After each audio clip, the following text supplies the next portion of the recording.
episode 131 of the Goodfellas podcast. It's your boy G5 Jeff TV, aka G5, aka 5, aka the Guru.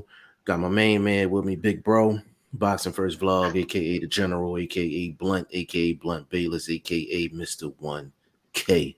What's going on, Big Bro? Man, bro, we might have to switch that up to Mr. 1200 because the numbers is moving a little bit, man. I got betting on boxing series cracking right now, really diving into that side of the game, really trying to find my lane and, not bumping into any traffic out there, cause no accidents. I don't want no smoke, even though, I got 2 pipes and I like that secondhand smoke. But, we like to keep everything copacetic, I mean, so I just try to find my lane and hopefully that spark off for your guy. Y'all tap in with me, man. Things been good for me on the inside of boxing. Couple long parlays, but advice from my guy. We're gonna start cutting that down. We're gonna really dig into some value fights. So just tap into the channel, man. Expect it, bro. I'm coming with some heat. Them videos is like real, like smooth too. Like you could tell they informative, like, quick, in and out.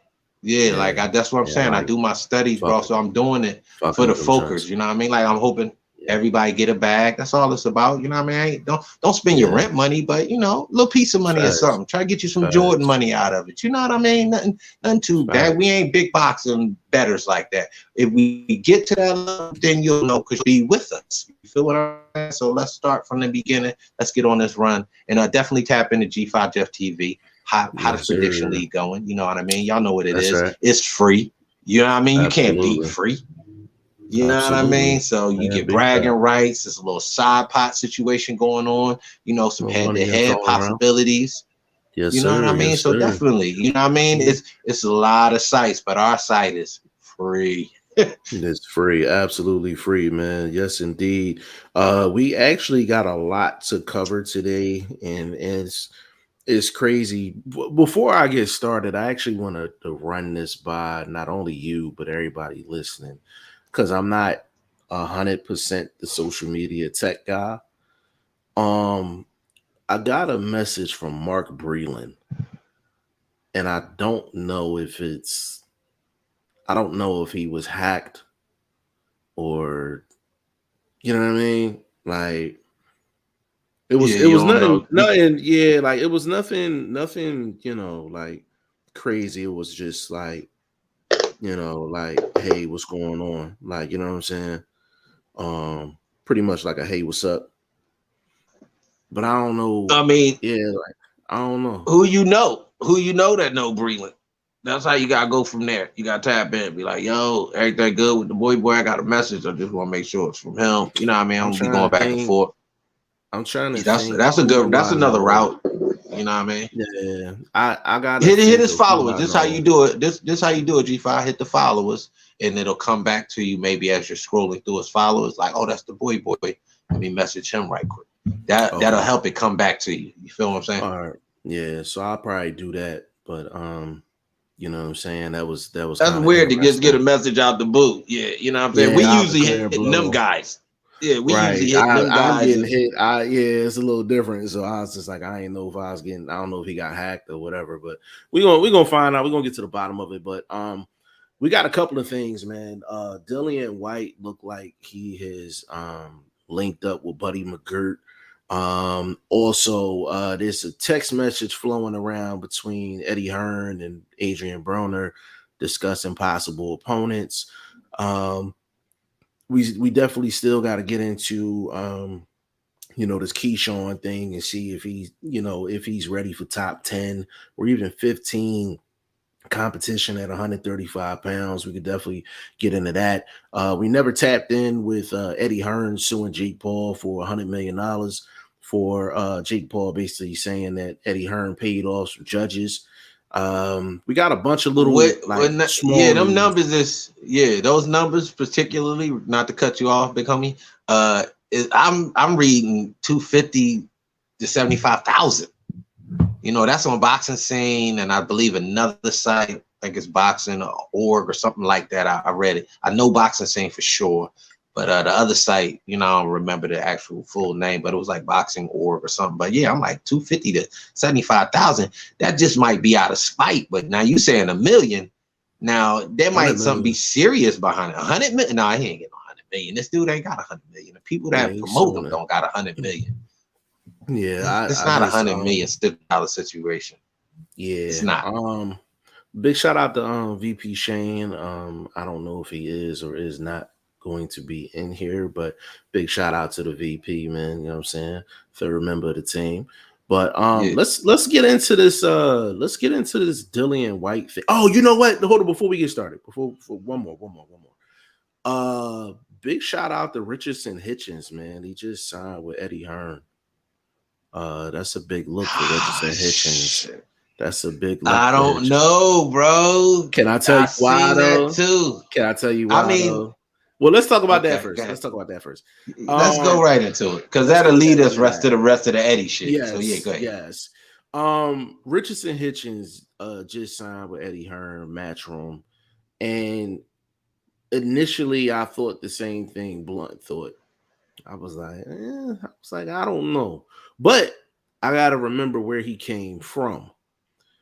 He was with Mayweather Promotions, which essentially you're with PBC. You know what I'm saying? So it's kind of like, if that didn't work, like, where else are you gonna go? What you think, bro? I think now that at first it didn't sound good, and let me explain why. The news of him dropping the past fighters just in consecutive order. It's not like one guy fell off towards the end of a contract. He didn't redo it. No, he did it consecutively, as if, you know, they were rebooting the ship, you know, kind of cleaning the house, which you do from time to time. Sometimes it works on the rebuild, but when your bag is long like Eddie's is, I think you can take your time and matriculate it back up. I think what's happening in the Ray Ford situation, we brought this gentleman's name up the other day, comparing his skills to the rest of these young bucks. He's ahead of these guys, obviously, by experience, but I think that experience showing in the ring is showing Eddie there's a market for this young talent. He's seeing what Top Rank is doing with these young cats, Tucker, with Davis, and Shushu. So I think that's a move based on competition too. Then he'll have a nice 2-horse race. You know, not to excuse me, not to block boxers in as black fighters, but just skilled guys. I think he'll have an American set of skilled guys, young guys, because we know the lower weights are starting to really draw the bag for these fights. And obviously, quote unquote, the 4 kings. And I had a situation over that, but I don't even want to get into it. But yeah, like these guys now might have some young dudes right on their heels. We might have a couple good mix-ups that'll draw some eyes, get some pay-per-views and things like that for the young crowd. At some point, these young guys are not going to tailgate anymore. They're not going to be the supporting cast. These are going to be the guys in front. And then you're going to have, not to use Porter's name in this way, but you're going to have the Porters on the secondary fight list and all of that. These guys are going to be the headliners in the main event dudes. And that's soon. I mean, I'm thinking within the next couple years tops, because these guys are getting good fight rates, you know what I mean? About 3 fights within the first 2 years, 4 fights within the first 2 years, good pace, get the lights on you all the time. Well, at least in their last 3 fights per gentleman, they've had the lights on them on that Top Rank situation. So I think Eddie saw that and was like, yo, man, it's a free agent. And he nice. He nice. I don't know where I rank him as far as the other guys, because it's been a minute. You know, thank you, Floyd. Hitchens is 140, right? Hitchens is 140, right? Yeah, he 140, but I believe he's a guy, if the money right, 135. You know what I mean? If the money right, because his frame is thin, so I don't think it'll cost him a lot to drop, you know, 5 more pounds. He might be a little bit, you know, have a little bit more wind. You know what I'm saying? So with his boxing, the way he boxes, speed, you know what I mean? He's not the most powerful guy, but anybody hit you clean, they're going to hurt you. So I just, again, putting him in this conversation today, I don't know where I rank him from our conversation yesterday, but you know what I mean? You got the floor, Jeff. Yeah, big shout out to our brother, you know what I'm saying, family right here, man. Bruce Gas, Boxing Jazz and more, man. Big shout out to Bruce, man. One of the hottest YouTube channels going You know what I'm saying? Definitely subscribe to Bruce Gas, Boxing Jazz, and more. You know what I'm saying? Boxing historian in its purest form. Big shout out to Bruce, man. Big fan of his, man. Hey, real quick. Bruce put Mhm. up a photo of Miles Davis in the corner with the gloves on.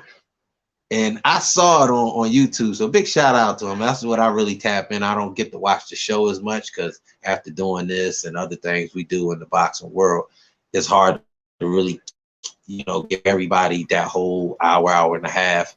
But I do tap in and support what he's doing. So that's another way that I do it. So big shout out to Bruce. But when he put that post up, I remember from my childhood a movie with Sammy Davis Jr. as a boxer in some movie. I don't remember, I was a real kid, but when I saw his pick, I was like, damn, what if the two of them threw it down? I was like, two singer, jazz dude, you know what I mean? Singer dude. I was like, yo, that'd have been wild, bro. That'd have been wild. But that really came to mind. I had to leave it in the chat, Bruce, but big shout out to Bruce. Yeah. Big shout out to Bruce, man. As far as Hitchens is concerned, Hitchens is that guy. I think he's 14-0, if I'm not mistaken. He's one of those guys. You can tell he's skilled, he's talented, and you're kind of waiting for him to have like a moment, like, you know what I'm saying, like a defining moment. Like he's kind of just been, like you said, and I love the phrase that you gave earlier, guys tailgating. You either going to tailgate or you're going to be in the game.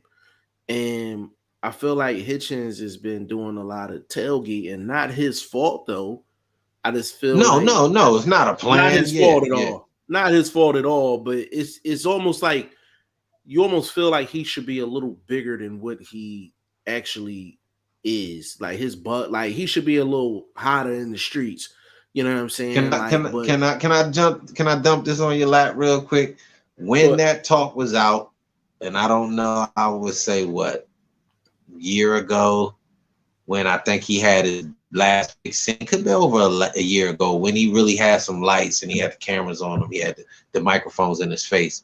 The talk at the time was Floyd will never let a boxer compatible to him be market past his level.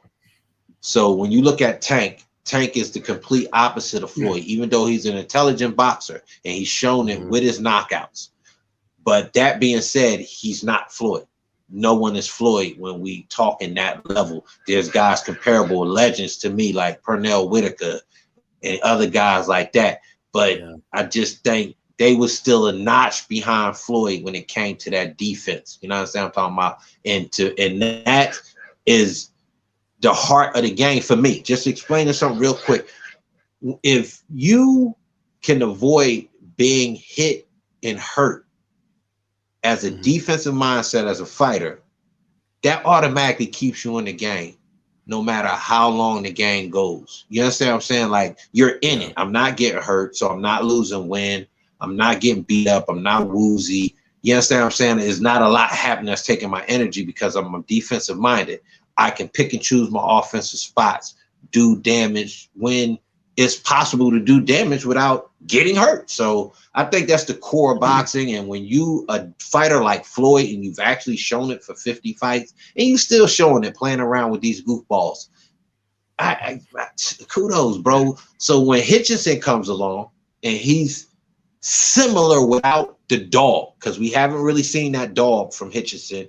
He's been carted along properly, and nothing wrong with that early in your career. But 14 fights in, bro, I think, yes, you should have had a moment in this era of boxing. See, and before, you had your moment at fight 24, you had your moment at fight 22. No, now you having your moment inside 10, you having your moment inside 15, and he had 14. Now that he has Eddie, will he get that moment? I hope so. I mean, Eddie got to keep it going. He don't want to lose the race over there to Golden Boy, so Eddie got to keep it going. Yeah, I wanted to speak on one thing that you said as far as Hitchens and being in that Mayweather promotion and Floyd kind of capping a person's success. their exposure in a sense. That's the perception, right? With Floyd, you would think of someone of Floyd's stature that he would have had better talent under No, Mayweather Promotions. If you really look at it, if you look through the can I? history, go ahead. Yeah. No, I Go ahead. don't want to cut you off. Go ahead, man. I've been running my mouth. I apologize. I can Um, hold it. I can no, you hold it. good. You good. Like you would think, like he would have had more of the Tanks of the world in his promotional stable. Really, if you think about it, outside of Tank, he hasn't had any like stars. And if you want to look at solid fighters, the only real solid fighters he's had is really Hitchens and Badu Jack. Outside of that, he's had a lot of middle of the pack guys. So his roster kind of doesn't reflect like him in a sense. You would think Floyd Mayweather is a top of the hill guy. You would think he would recruit, top of the hill type talent, and he's always the majority of his roster is like middle of the road, and below. If you look at it, so I think you're right in terms of him trying to cap how far somebody can actually get to under his umbrella, but he really That hasn't wasn't had me the though. extreme talent. No, That we're not wasn't saying me. that. That was just a conversation. That was the That's what conversation from that I remember.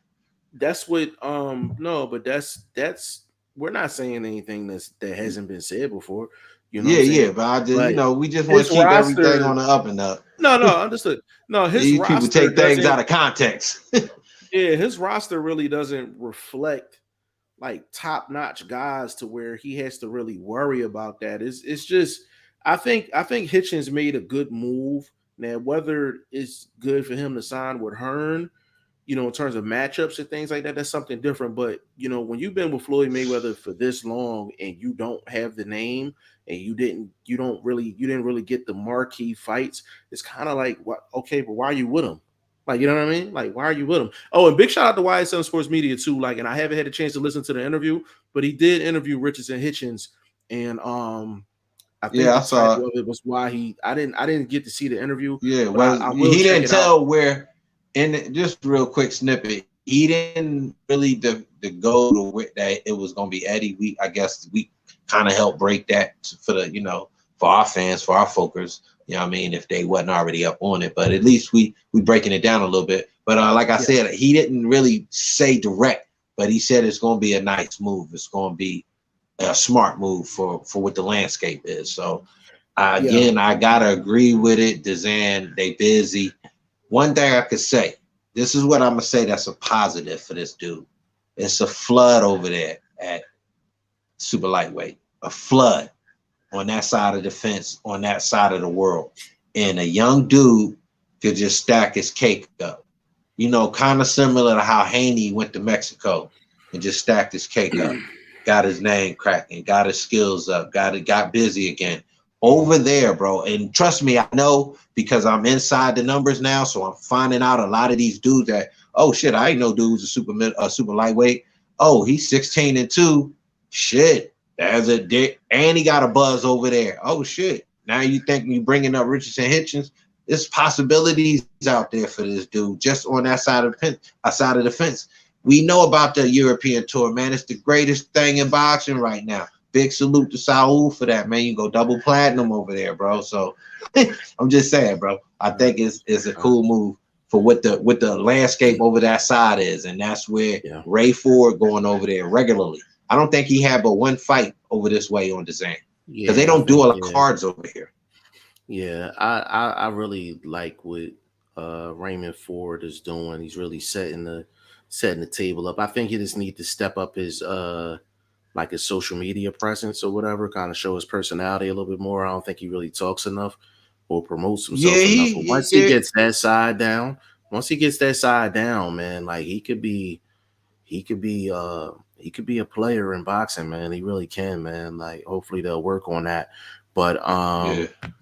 my boxing son, Chris G in the building, man. Big shout out to Chris G. He said He said, "Do you know anything more about the Andre situation?" So, Chris, we talked about this yesterday, but we could touch on it real quick.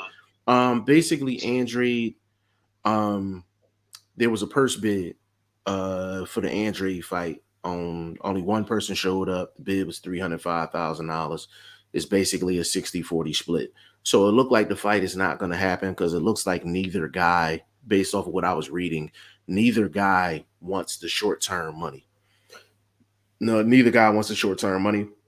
But to be honest with you, with Andre, he's kind of like out of sight, out of mind right now. And I felt like we burned a good 40 minutes on yesterday's show on somebody that just don't have no real direction. Like, you know what I mean? Like, bro, so it's you know kind of who? like once he establishes something, then we'll address him at that time. But it's kind of like for somebody that really don't have no direction, like I kind of like we can't give it to him from here.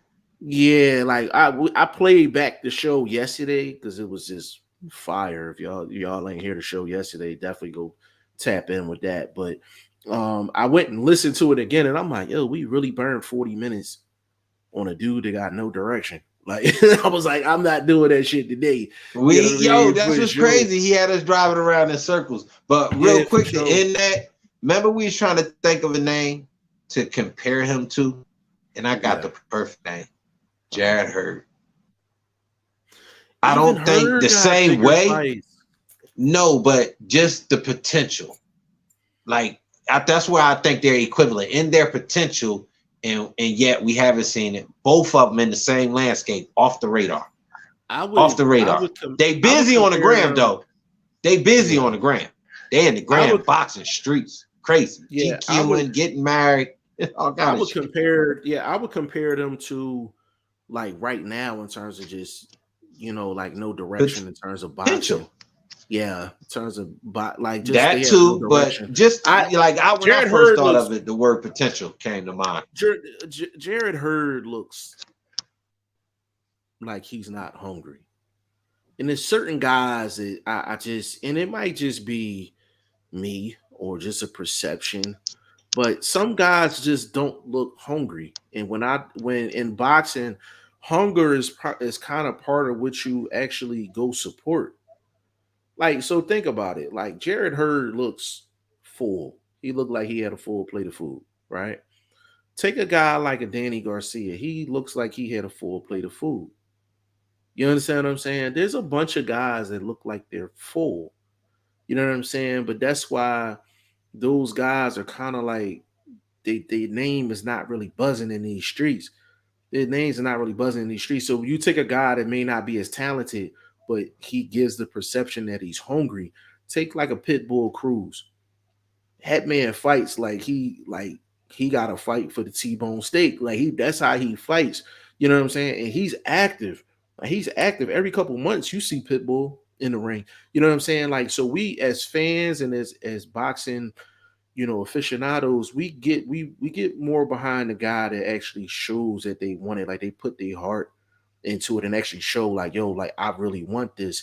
And it's just a lot of guys out here that really look like they're full, man. Like really look like they're full. Can I ask you? Can I ask a question? Mm-hmm.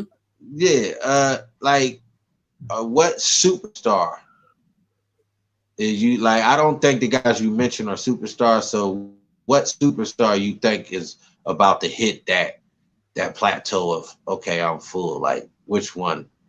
Let's just say pick one of the four kings, quote unquote, since that's such on my mind. But like which one of those guys you think is like, okay, who you consider the four kings? You remember the conversation, bro? Are you talking about out of them four? You talking about 135? Yeah. Well, just I don't think any of them. Just give me hold up, not them specifically, but just that level. What guy do you think on that level might be right there? I got you. To be honest with you, Canelo. But I can explain. That's a name I thought you was gonna say because we think alike. Maybe not as much as you and Shane, but we think alike from time to time. I was thinking that too. Yeah, the reason I said that though Like a lot of people. So he went on the European tour and all that. We all know that. And he's kind of, went down to Triple G Street 3 times and all that. And it's kind of like when you actually think about it, people within his weight class, and I'm not talking 175, people within his weight class, we all agree that 175 is just, it's not his weight. Not the business. He don't look good. He don't look good. Slower, footwork off. Slower. Yeah, all that. Squared up a lot in that fight. Way more than I've seen him square up in any fight recently. Absolutely. And the thing about it is when you take 175 out, there's less than 5 legit guys that he can fight. Less than 5. That would get our attention. That we'd be like, yo, that's a solid. So do you, but now, do you think that's a reason why he's full, because it's no cash cow, so to speak, out there for him? Yes, yes. There's no other cash cow. There's no other person that can provide a backstory.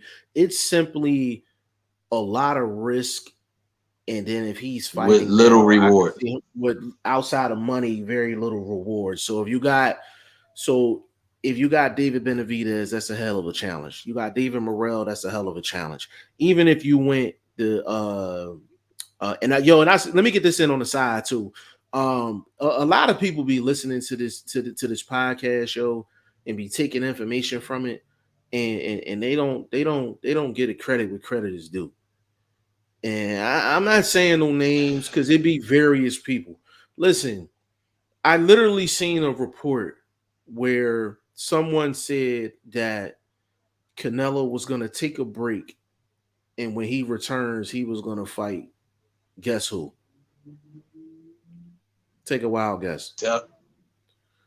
John Ryder. Charlo. John. Oh, Ryder. John. Oh yeah, How many times?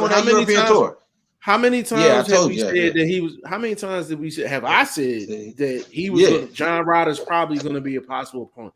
Like, y'all gotta that's stop. Why they robbed. But you got to understand. I think that's part of the robbery, because that sort of fight will bring Canelo back to Dazan. Like, okay, here's another good one.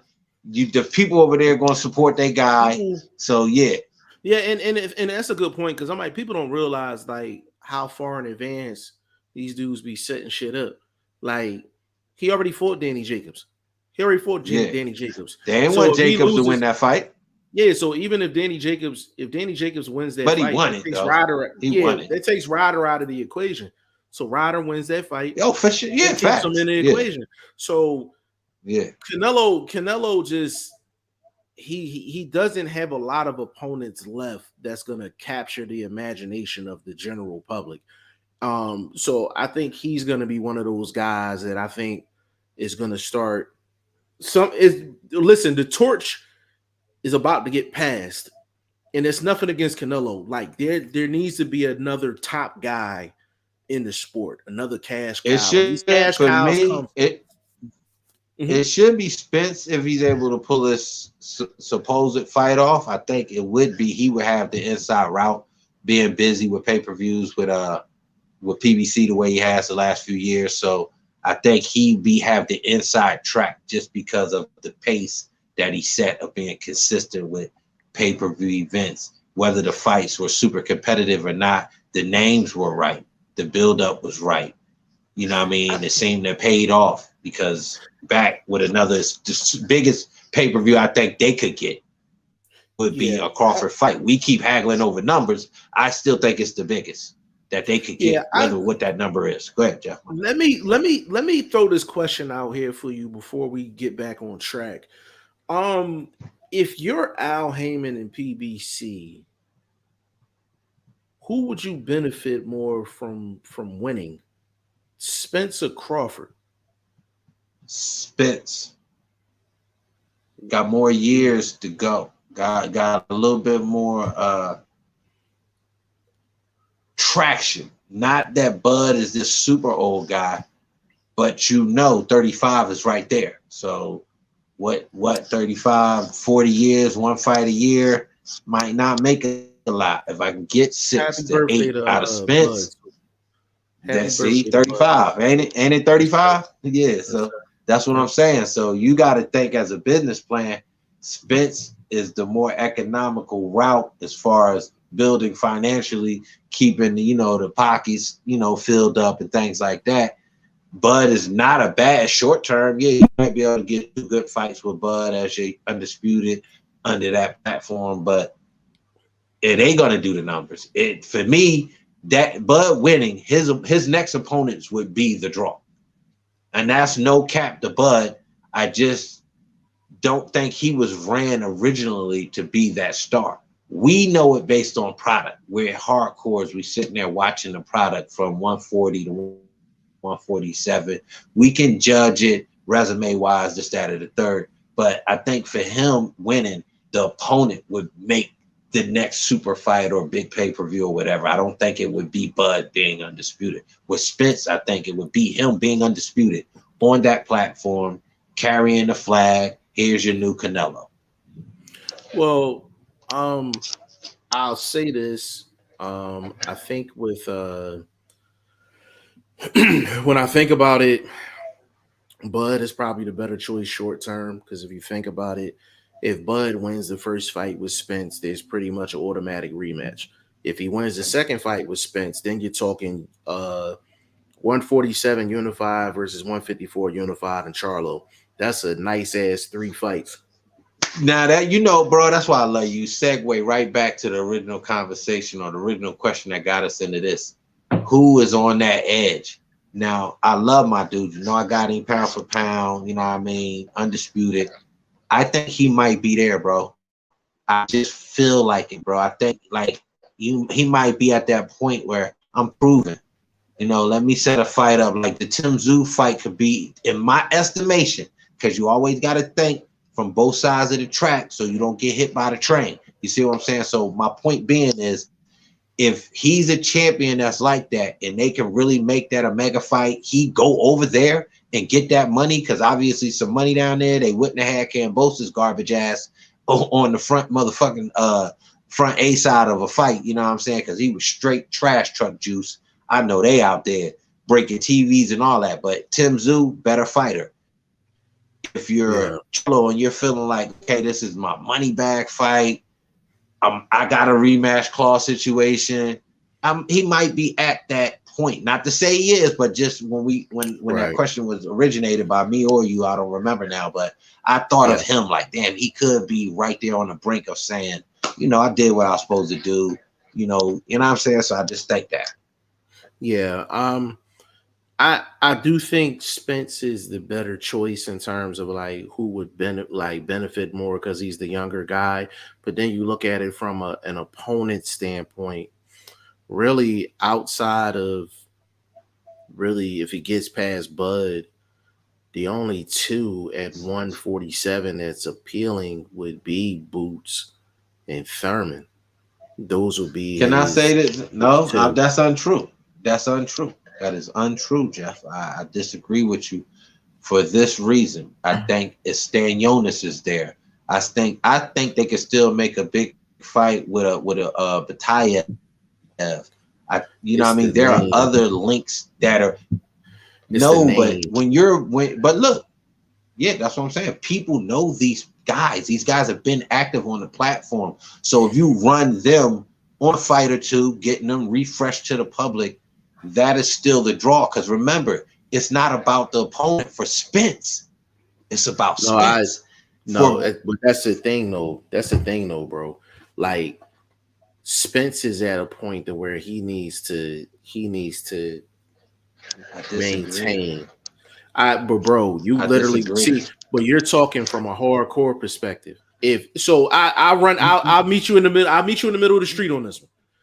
If Spence gets past Bud, right, and he goes right into a Stanionis fight, the general public's gonna be like, Spence, what the fuck are you doing? Who is this dude? That's just the facts of it. That's the facts of it. But if he fights, because nobody knows, nobody knows Stanionis. Nobody knows Stanionis. Nobody knows Batayev. Nobody knows neither one of them. We're talking about Spence is at a point. Spence is at a point, bro. Spence is at a point. I'm listening. Spence is at a point where he should be fighting marquee names. I'm not saying Stanionis don't deserve the opportunity. I'm not saying a Batayev doesn't deserve the opportunity. When you get to a Spence level, when you coming off of a Bud fight, Spence ain't trying to fight no Stanionis. He's not trying to fight no Batayev, and nobody's trying to watch it. Even though it's going to be a really good fight, nobody's going to try to watch it. When you get to that level, it's about names. It's about names. How many names can he get? I think that's untrue, bro, because all the names on the great resume of Saul Alvarez are not the A-, A+, B++ level guys. They are decent fighters, the Callum Smiths and these guys, bro. Even Billy Joe, he's not that A+ level guy, bro. Like, so but even if with you them can, names, they're bigger. Even them names are bigger than Stanionis and Batayev. Even them names. No, but what I'm saying is, when it's an in-house fight, you can actually make it a bigger fight from just in-house self-promotion, where you don't depend on somebody else's profile, somebody else's following to come to your side and let's eat together. You see what I'm saying? That's what the situation with Bud is. They're not depending on Bud's profile to make this fight. They're depending on how big. That's a downgrade. What I'm saying is, we know how they operate. They like in-house fights. So it's up to them to make the fights hyped. You know what I'm saying? Like, make it more worldwide. Like, and another thing to support Stanionis, being international is part of boxing. So stars are international as well as homegrown. Yeah, but the thing about it though is, like, Stanionis is his name not hot on either street. It's not hot on. Yeah, hey, bro. Chris, we're gonna get into the comment in a minute. Go ahead, bro. But how can you? I mean, bro, but you gotta make the name hot. Am I correct? Based on what they've already done. So you use their resume. But that's Stanionis. Yeah, but that's all right. So okay, answer me this. All right. Take their names out. What, when you brought up the word elite? Who is elite now? We know Boots. But what's the big thing against Boots? He ain't the draw. So that based alone will say that's the reason financially he won't fight Boots. But that doesn't mean Boots isn't deserving. But that is his name hot. But we made that hot. But is that the rollover? Is the rollover a payday? That's what I'm saying. It might be hot based on verbiage, but they need to know, is it hot based on pocket? If it's anything, if anyone has the potential to bring something to the table in terms of the lower tier names, it would be Boots, because the difference between Boots, Batayev, and Stanionis is Boots' name is hot on at least one side of the street. Stanionis and Batayev, their name not hot nowhere. Their name not hot anywhere. But can I say this? It's what. We argue, but I don't like to argue with you. Not argue, but like disagree with you. This ain't even no argument. I remember. I'm not. I didn't. That was the wrong word. But just like I feel like we disagreeing a little bit, which is good too. But I remember recently y'all saying that's the reason why he would drop the belt if he was forced, because it's not a thing of really Boots' skills. It's not worth it. Remember, you said, you know what I'm saying, what's the value in a situation like that? There's no value in it. If you're him at that time, it could be different now. Are you changing your mind? Is what I'm asking. No. That was a different question. When we were talking about that, we was answering a different question. This one is basically, but it's still if Spence gets past, who has the better big time options, between who's going to benefit more, as far as Al is concerned, who can he do basically bigger and better business with? Is it Bud or Spence? So it's a different question, but basically with you take Spence, right? We got the name though. We got the name to end all of this. It would be Thurman. It would be Thurman. Right, easy. But that's why I said even though Thurman may not be, Thurman could go up against Stanionis and lose. He could go up against Batayev and lose. But the thing is, so they'll save him for Spence. Yeah, but people Yeah, know the they'll name. save them for Spence. I get you. Yeah, I get you. You got me on this one. I'll be more on your side of the middle than on my side because I get what you're saying, ranking. Yeah, but you know, I got to get out of traffic. I got to be on your side. I got to get out of traffic. But listen, I'm gonna throw this one at you. Stanionis and Batayev would be amongst the names to keep Spence going in regards. So let's just say Spence just needs a list of opponents. He needs a list of opponents. If he gets past Bud, he needs a list of opponents. Quote unquote cupcake. Throw him a cupcake. They legit competition though. They legit competition. Yeah, but on a financial side, it's not a it's a cupcake financially. Let's say that. No, I agree with that 100%. So back in context, don't nobody use my words out of context. Exactly. So you got a Stanionis, you got a Batayev like on the lower end. So you got them two. Then you got a Boots, like depending on how much more his popularity grows between that point and now. And then you got Thurman, where Thurman, everybody knows the name. There's a backstory behind it, all that. Yeah, so it's multiple options from multiple angles. It's kind of like with Bud is a little different. That's why I agree with your initial point. I think they would benefit from Spence winning and Bud, because really the only thing Bud really has after, if he gets past Spence, is that Charlo. Spence. It's really nothing else. Or Spence again. But he really doesn't have any other options after that. Yeah, if I'm contracting this, Spence win, no rematch. Bud win rematch. Bro. That's the only way I'm fighting. I know that's the only way I'm fighting.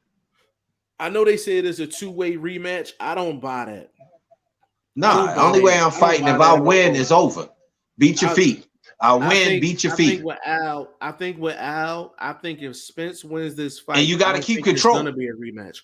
I don't think it's going to. Yeah, that's why I said you got to keep control. You keep control. Because if let's just say Bud wants to earn another shot. Let's say Bud gets a semi-big fight against a Stanionis or something, or of that caliber off of Dazan, wherever. I don't know. We just spitballing. But if he wanted to come back, do you know how low ball they could do him? You know what I'm saying? Because they definitely want to keep control. You're an outside entity. See, at least with they guys, they know what their base salary is. It might be some extra perks because it's undisputed. They're going to take these fights. Nobody's going to run and haggle over undisputed against Spence. They taking that payday, bro. Look, Danny did it. This dude was like 142. He looked like about 145 in that fight, bro. He ain't looked that big, bro. He looked like he was underweight. So I'm just saying, bro, the payday had to been nice for you to take that fight. You knew you wasn't going to win. And you said you had mental issues at the time. Yeah. Chris G said, I've never seen Floyd's head snap back like the way it did against the Japanese guy. He could get hurt if he keeps doing this. Chris G, I'm actually glad you said that, bro, because he definitely said like the guy got a few shots in, because basically he's not a professional. He's trying to, get him up out of there. It's just an exhibition. Chris, I seen the same thing, bro.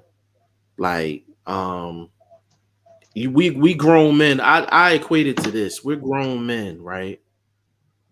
You let a teenager or a kid swing on you, it's still a shot. You know what I'm saying? It don't matter who it is. Like, a punch is a punch. You know what I mean? And anybody can knock you out if it's landed correctly. I do think Floyd is playing with fire. I definitely think he's playing with fire. They're definitely throwing him the bag to do what he's doing. I mean, he's right back in there November 13th. And let's be clear. Bro, he's not doing no real training. He's not doing no real training for these fights. So, and I ain't gonna lie. Remember the episode from Martin when he fought Tommy Hearns and shit? Yeah.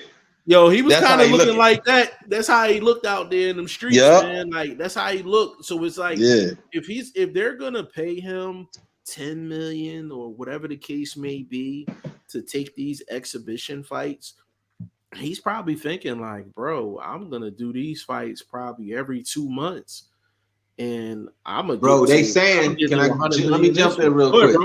Go ahead, bro. Yep. They saying the boy done made Mo in these 3 fights that he made in his whole boxing career, bro. Who? They saying the boy done made Floyd in these 3 exhibition matches and all he doing. They saying like what, 45 to 60? That's cap. 45 to 60 mil. That's cap. That's cap. Yeah, that's definitely cap. That's cap. Cap? I know. Yes, it is. That's it. He did. They said this one was 20. That's more. They said this one was 20. This Japan. Believable. That's money. That's more believable. Okay, so that's more believable. Now let's go on the average. Then let's go average. Is these exhibitions close to everything he physically truly put on the line in hardcore boxing matches? You know, real boxing. No, do you think the money bag is equivalent? Yes. Is it equivalent in these just exhibitions to everything he made in his career? It's equivalent in terms of average per fight. So we're talking pretty much it's gonna be on par with probably what he made in the Berto fight. That's what it's equivalent to. So before the Berto fight, Floyd was getting. Didn't he do 15? Yeah, for the Berto fight, I think he might have maxed out at maybe like 20, 25, something like that, because the pay-per-view numbers wasn't as big. 15? Yeah, it wasn't. Well, yeah, this after that joint only did. That joint only did before pay-per-view. Yeah, that one was pay-per-view. It only did 500,000, so he didn't get a lot of back-end money on that. So it's comparable. So his exhibition purses are comparable to what he made in the Berto fight. So he's probably so realistically, Floyd's probably making anywhere between $10 to $25 million per exhibition fight. 10 to 25 million. So if he's doing on the low end, if he's doing 4 of these joints a year, on the low end, he's making 40. You know what I'm saying? On the high end, he's making $100 million for a fight. So he done already did 4 of them. Ain't he doing 4? This upcoming one to be number 4? And I'm hearing the numbers at 25. And in Japan, it may possibly be that. That's what I'm saying. Like, so he's making anywhere. No, he fighting this black dude now, and it's supposed to be in Dubai. It's between 10 to 25 million dollars on average, like per fight. So that's what I'm saying. Like, but he's cleaning up. Why I think it'll work? Yeah, why I think it'll work is because he's fighting in what I would think are what we know from social networking news, things like that. Our natural understanding of society that these places are well off. Oil money, absolutely, technology money out of Japan. So I think he's fighting in the right places that guarantee his money will be there. So I can't fault him on that. That's know what I mean. Yeah. The competition from getting back to what Chris said. Yes, bro. Trust me, I gotta be careful. That's why I keep the pipe with me. You understand what I'm talking about? Yeah, and I'm still cool with the hands, but you don't want to just be willy-nilly like that playing around. You can't play with your food, bro. I think he gotta watch it. He gotta watch it. I didn't like the shots that he was taking. I didn't like the shots that he was taking. I didn't. He's not doing any. Because old boy was punching for real. Old boy was punching for real. He was trying to hurt him. You seen it? No, just to speak on the whole atmosphere, it was all disrespectful. You can go back to the dude throwing the flowers at his feet. It was a lot of, hatred. So they paying to show their hatred for this dude, whether it's masked as support. They want their guy to win. So their guy was actually trying, and I think it woke Floyd up to a certain extent. You know what I mean? Well, he smiled, but don't mean he ain't paying for it later. Like he feeling that chin shot. Yeah, he has complete control, and I'm like, as small as this detail is, it shows me how much control he has. Whenever Floyd is in a big fight, man, he has control on every level. So you know who the referee was. He was playing with his food. You know who the referee was, right? Kenny Bayless. Jack Reese. Oh, no, Kenny Bayless. Yeah, he was good, that's this guy. Yeah, that's this guy. No, he's always going to protect. But what I'm trying to tell you though, you're in enemy territory. We bought that conversation up in the Zach Parker, Demetrius Andrade situation. So I think that factors in when it comes to how hardcore the exhibition is. Like, I agree with that too. So, I agree with that. So to support what Chris is saying, I think these places can get, a little bit chippy, and the crowd makes the actual opponent a little bit more chippy. He may not be initially, but crowds drive emotion and all of that. So I think that might be a factor when it comes to him being a little bit more careful. Yeah, I think he should be a factor. Yeah, I think going forward, I think Floyd needs to, obviously he's gonna win all of these fights. There's a question of, is somebody gonna land a lucky shot on him? Like, that's really all we're talking about. You know what I'm saying? Like, that's really all we're talking about. But he does need to be careful. He needs to be careful. You know what I'm saying? Chris G said him thinking Rolly Romero was talented says it all on how good he is spotting talent. Samson is really good at spotting talent. Sebastian Fundora, David Benavidez, Jason Rosario, Sergio Martinez. He said, and Manny Pacquiao. So Chris, I'm gonna say this, and I know this for a fact. And Chris, I haven't talked to you like on a personal level in a minute, but Floyd, this is the thing about Floyd that really it bothers me. Floyd left Bob Arum, right? Because the business structure wasn't right. Bob Arum didn't give him the maximum opportunity to become a superstar or a star, right? We're all in agreement with that. The problem I have with Floyd is he doesn't apply that same logic to the guys that he actually signs. He caps their growth. He caps their movement. He caps it. The reason why he left Bob Arum and the reason why he throws so much dirt on Bob Arum is because he caps people's growth. He hasn't signed one contract with a fighter where he's not capping their growth. Even with Tank, he's capping his growth.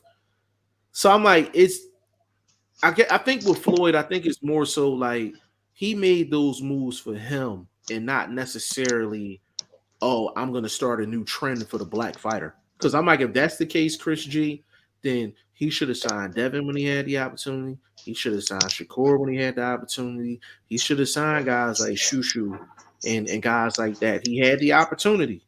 And he gave the same. Actually, his contracts is probably worse than Bob's. At least Bob gonna give you a lot of upfront money if you like that. Floyd contract is actually worse than Bob's.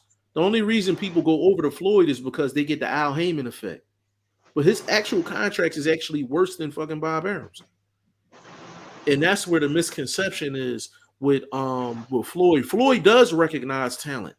It's just he's gonna give you a middle of the road contract. He's gonna give you a middle of the road contract. So in that sense, he's no different than Bob. He's no different than Bob. You know what I'm saying? He's no different than Bob. So I kind of disagree with that, Chris G. Like, he does recognize talent. It's just his quality of contracts is trash. And that's why none of them dudes sign with him. None of them. Chris G, he said Stephen Octay is a name that comes to mind with Andre. That's a good name. That's a good name. I didn't even think of that. That is a good name. Big shout out to Fritz, man. Big shout out to Fritz, man. Salute to you, bro.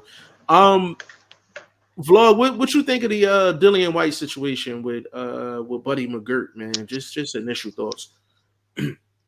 Oh, bro. To be serious, is it a fight too late? That's my initial thoughts after thinking about it. Because initially, oh, it's me, baby. Come on now, it's me, baby. Hold on. It's me, baby. You know what I mean? You know how I do. So yeah, I think it could be a fight too late, but it might be able to carry him a little bit safer if he does go another 1 or 2 fights. He might, be able to slow a fight down a little bit because Buddy can give him some more methodicalness, not be so eager, not be so lackadaisical too. You see what I'm saying? So you conserve your energy for defense by not looking so hard for the shot or trying to do too much to force a shot type of thing. And next thing you know, you don't wore out And when it's time to pace yourself, you can't even keep your arms up because you just really try to slow down altogether. So, and then again, you're talking about an older guy. Older guys, one thing I will say about them, they do pick up tips. They do tend to turn them over a little bit more than the youngsters do right away. So I'm going to give Dillian Whyte that credit and say I think he's intelligent enough to pick up, you know, the nuances that Buddy will show him. That'll help conserve him, bro, because it's about conservation for a guy like Dillian Whyte. You're going to get the bag with the fight. The bag's already there. It's not about win-loss right now. For me, in his situation, I think it's about conservation, damage control. So that's my 1-2. But you know how I do, bro. I spit real science. Yeah, I was thinking the same thing. Is it too late for the addition? So it's kind of like AJ and his trainer change. And a lot of times what happens is when fighters change trainers, the main question you got to ask is why? Is it because you lost, or is it because you're trying to evolve? And there's no thin line between the two. That's a black and white. Like is either you're on one side of the street or on the other. There's no thin line in between that. A lot of guys change trainers just because they lost. I think we can say that about AJ. It was a loss. He was trying to evolve. He needed to add something to his game that might give him the edge with the judges. You see what I'm saying? So, you know, what's a very appreciated shot, left hook to the body. So that's something I credit Robert Garcia for helping to emphasize in that second fight. So there are things that these trainers help these boxers with.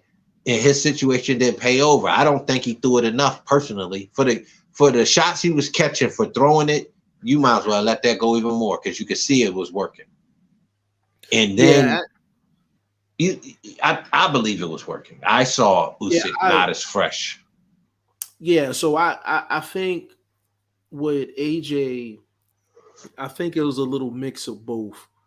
I think he was looking for a different look, but then I also feel like I think he's trying to evolve as well. I think he's trying to figure things out. I think with Dillian Whyte, I think it might be more so of, okay, these are multiple fights where I'm not looking, damage control. Right. Yeah. Like, so I need to figure some things out. So I think it's more, like you said, it's more damage control versus trying to evolve. Like he knows, bless you, bro. He knows something's wrong. He just can't figure out what. He knows something's wrong. So he's trying to do damage control, trying to figure out, I need some help to try to solve the problem. So it's going to be interesting to see, because the main thing, it doesn't matter about Buddy McGirt. Who are you fighting?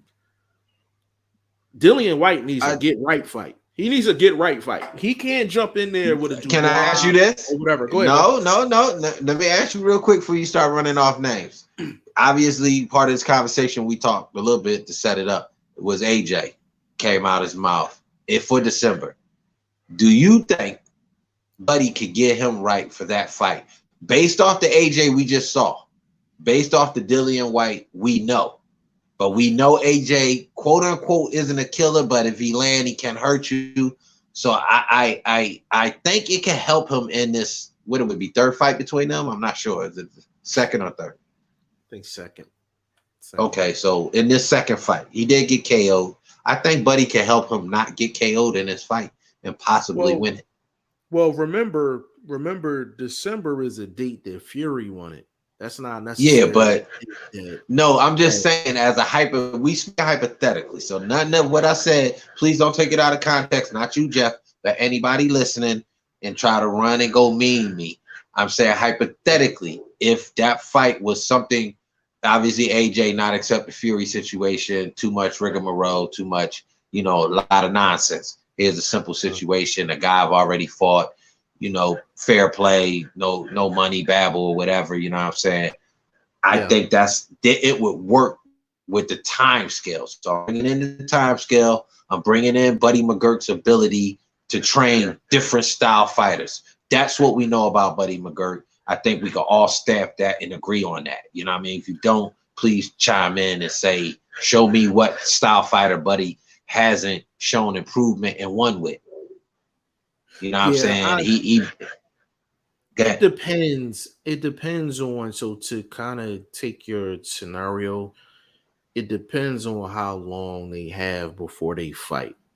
I'm a firm believer that a fighter is not going to truly change and a trainer is not going to really put their stamp on things until maybe like the third camp.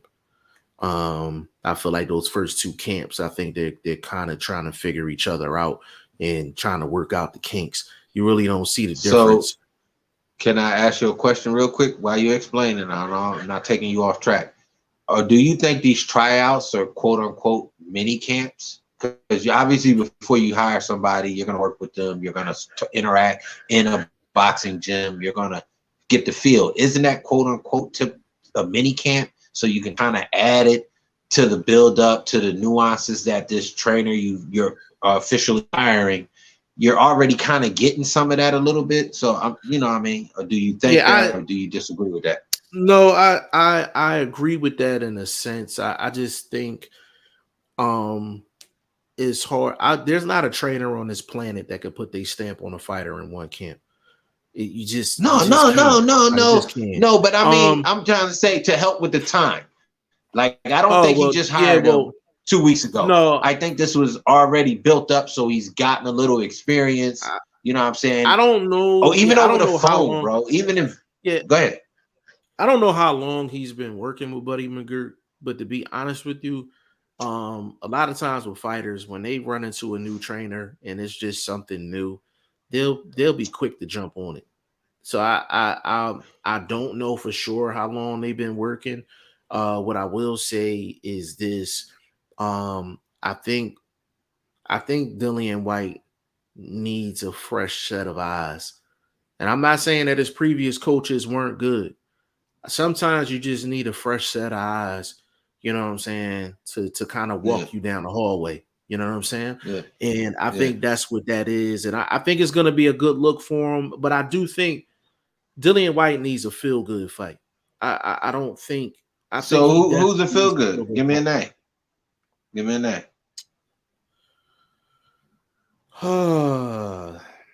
Feel good fight. Should it be American? Should it be American? Should he switch up his former fighter? You know, we fight different from side to side of the planet. You know what I'm saying? What do you think? Should he stay in his backyard? His run ain't been good in Europe. It's not looking good over there. So should he come over here? I'll give you a couple names, and when I say before you give me the names, answer that part. Where should he stay on that side based on? No, he should stay. He should stay on that side. He shouldn't come off a loss like that and then he traveling. So he definitely needs to stay on. He needs a home game. He needs a home game. He just had a home game, bro. He just had a home game. He got knocked out. But that ain't against the best heavyweight on the planet right now. Okay, that's my point, Jeff. That's my point of what I'm saying. Bro, but he's coming out. So think about it, bro. Think about it. Because you asked me a question in terms of should he travel? Yeah. He's been knocked out cold twice in the past like 2 years. Years. I know. That's not a recipe for traveling. He needs a feel good fight. So hold up. Good at home. No. I think I add to your scenario, and I don't disagree with you. Home cooking is good, but when the home cooking has been on that side, you're the A side in all these fights that we talk about, or not except for the Fury. Obviously, he wasn't A side, right. But Povetkin and these other fights, you're the A side, bro. You got punished, bro. It wasn't good. You see what I'm saying? You kind of made up for it, but did that really make you feel good? Because dude still just knocked you out. So just because you got to him, don't discount that he got to you. So I'm just saying that's not a feel good situation. I think just when you put your feet on a different set of soil sometimes, and you get in a different time zone, and you get different reporters, you get a different just the vibe around. it can reinvigorate you. This is why people go on vacation. You see what I'm saying? Do you feel me now? That's why I said maybe if it's the right person, obviously it has to be the right person. We're not talking about come over here and fight Jared Anderson or nothing like that. I'm thinking this side with the right person. I don't know. MTK Mobile, they still active. I don't know who he's dealing with right now. So I'll meet you in the middle of the street on this. I'll meet you in the middle of the street. We gotta meet. You know how we do. So if he comes over to the States, if he gets an Adam Kalnacki fight, that's a feel good fight for Dillian Whyte. Yes. That's a feel good fight for Dillian Whyte. So I would that's a good opponent. A Trevor Bryan, that's another good opponent for him. See, I knew you could find some names. I knew you could find some names. I'm trying to think. I'll leave it there. Those two. That's initially good. what I was thinking is I think if he's gonna stay on his side of the street, but Junior 5 will be a good fight for him. I think that's definitely a winnable fight for him. So first of all, I'm gonna say I don't know about that one, Jeff. That's right off top, percentage wise. I think that's a good 30% chance, bro. Fa got good skills. Now why it's a good fight on the flip side is Dillian Whyte don't gotta worry about a lot of damage, but a loss is still damaging if you're looking for a feel good fight. I give him 30%. I think I give him 30%. If he loses the fight, he should retire. I agree with that too. Yeah, I just can't say I can't. No, but just based on the concept of feel good, I think the name is good. I think the name is good, but I don't know, quote unquote, style wise, if it's just like this cakewalk or this little waltz that you want to have, walk out, get your check, go home. You know what I'm saying? I don't think that fight would be that, because if I coming off an ugly loss, frustration fuels fighters, you give them a good name like Dillian, man, you're gonna get 110% out that dude. How much of a feel good fight is that one though, Jeff? Now we think about it. Well, I still think even on Five's best day, that's still like a 70-30 fight. Which that's what I said. But 30% chance. He take them chances all the time. So I think he'll be fine. You're right. And then you got Buddy. And if you're gonna implement what Buddy McGirt brings to the table, he should be able to implement a lot of that against a Junior 5 type guy. Just concentrate on big shots, keep your hands up. Yeah, I think Buddy could do that in the short term situation. Dillian Whyte, if he crossed the street, if he came over to the States like Michael Coffey, that's a good feel good fight for him. I think that's a dangerous fight though. I think that's because Coffey got handlebars. So polished. Yeah, but Coffey, but he not polished. He not polished. That I gotta agree with. I gotta agree with that. Yeah. Okay. You might be right. I would go with them 3 names for sure. Junior 5 on the other side of the street. I'm trying to give me another one from over there. I need another one. We can't say Otto Wallen. That's too dangerous. I'm not gonna say Otto. Yeah, I'm not gonna say Otto Wallen. He is in line for Herkovich. He is in line for Herkovich because I do believe he's probably at like 7 in the IBF if he's ranked. Because I remember I seen it like probably it was a little while ago. I don't know if he's still ranked in the IBF after the loss, but if he's still ranked in the IBF, that'd be a good fight as far as value for me. The value of the fight, I think it brings some value for getting a new trainer, trying to make a new path. I think Junior 5. I think Kubrat Pulev would be a good name for him as well. I'm trying to think. I'd be honest with you. Pulev ain't fight. But Pulev is. I think Pulev take a like damn near exhibition shit. I don't think he want no step up fight like that because he had issues in this fight he just lost against this no namer dude. Oh boy, was putting hands. Actually, you know what? So now I take Pulev off that. Now I think about it, he probably has more options if he wanted to cross the street. Like I think I think a Dominic Brazil fight would be a good look for him. Guys like guys like that. Washington. Yeah, What about a Charles Martin fight? Charles Martin would be a good look. But that's a bit dangerous though. Still a little dangerous. More closer to the dangerous side. Yeah, but they both chinny, Jeff. They both chinny though. They both chinny. Yeah, come on now. But if Dillian Whyte, he's chinny to the big hitters.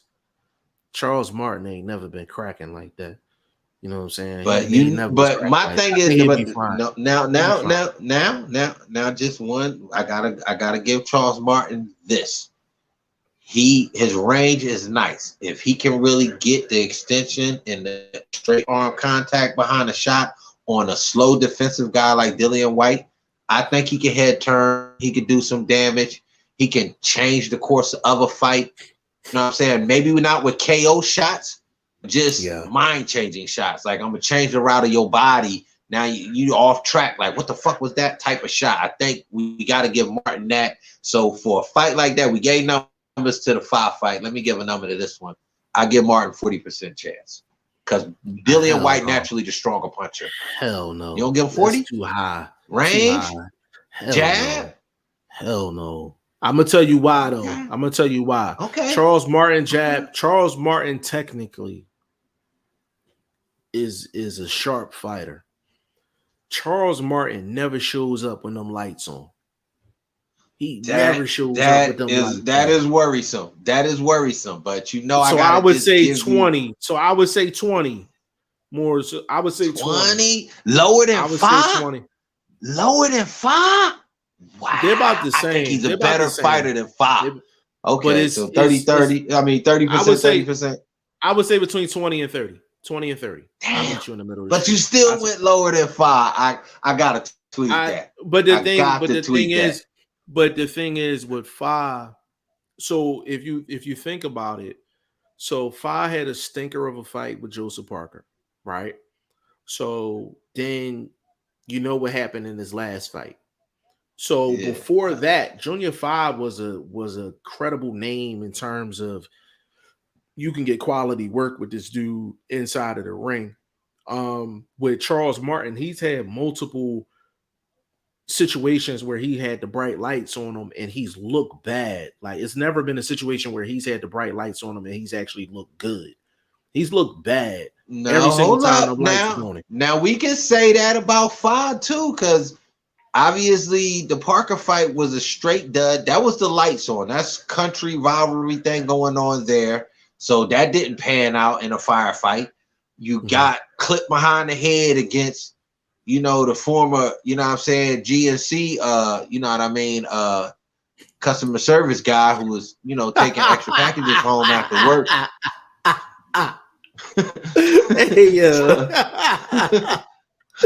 I'm just saying, bro. I lost the bag on that. I got capped for this dude. I don't care. I'll talk to him straight to his face. I got capped for you, bro. Cap. You know what I'm saying? Man, but no, it's all out of love, though. You know what I mean? No hate, though. You roll with the punches. Bro. But seriously, I feel some kind of way about that, though. That was behind the head. Referee did a terrible job. Cost me a bag on like the littlest amount, bro. I didn't even put a full unit on that joint, bro. And it still came out to be a nice bag. Man, yeah, bro.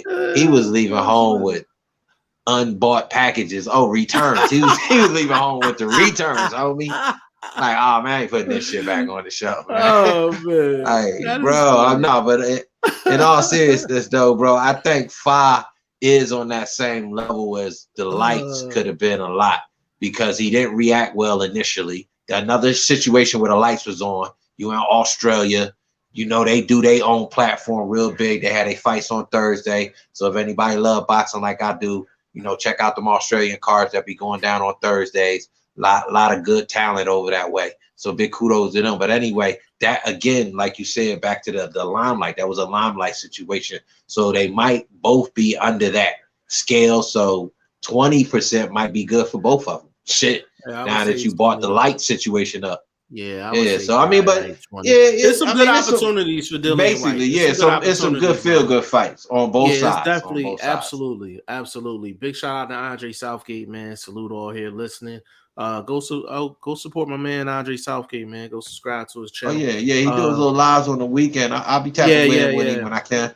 You be having some tech issues though, Dre. He You be in the driving car around out there, bro. I know you be driving around. You having some tech issues. You gotta pull over and park, bro. Yeah, I was gonna say you gotta pull over and park or go in the crib or something, man. Like, and it's just, it just when and Dre, this is just some family advice. Love advice. Yeah, family advice. Yeah, Be out of love. No cap. Advice. At the end of the day, yeah, at the end of the day, it's about quality at the end of the day.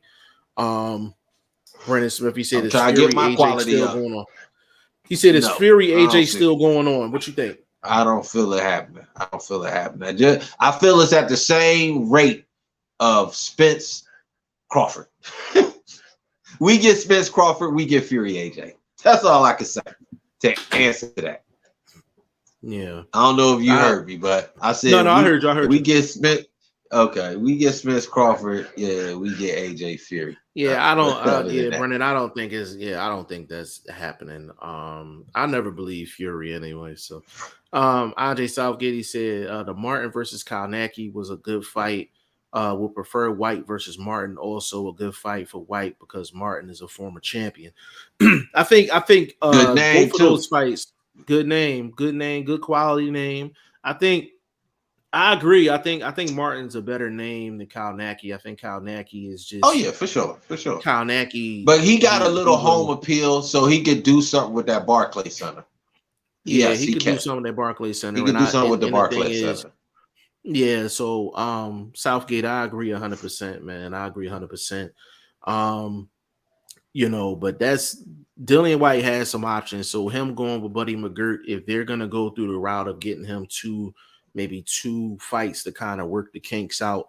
I think the main thing from a technical standpoint, I think what Dillian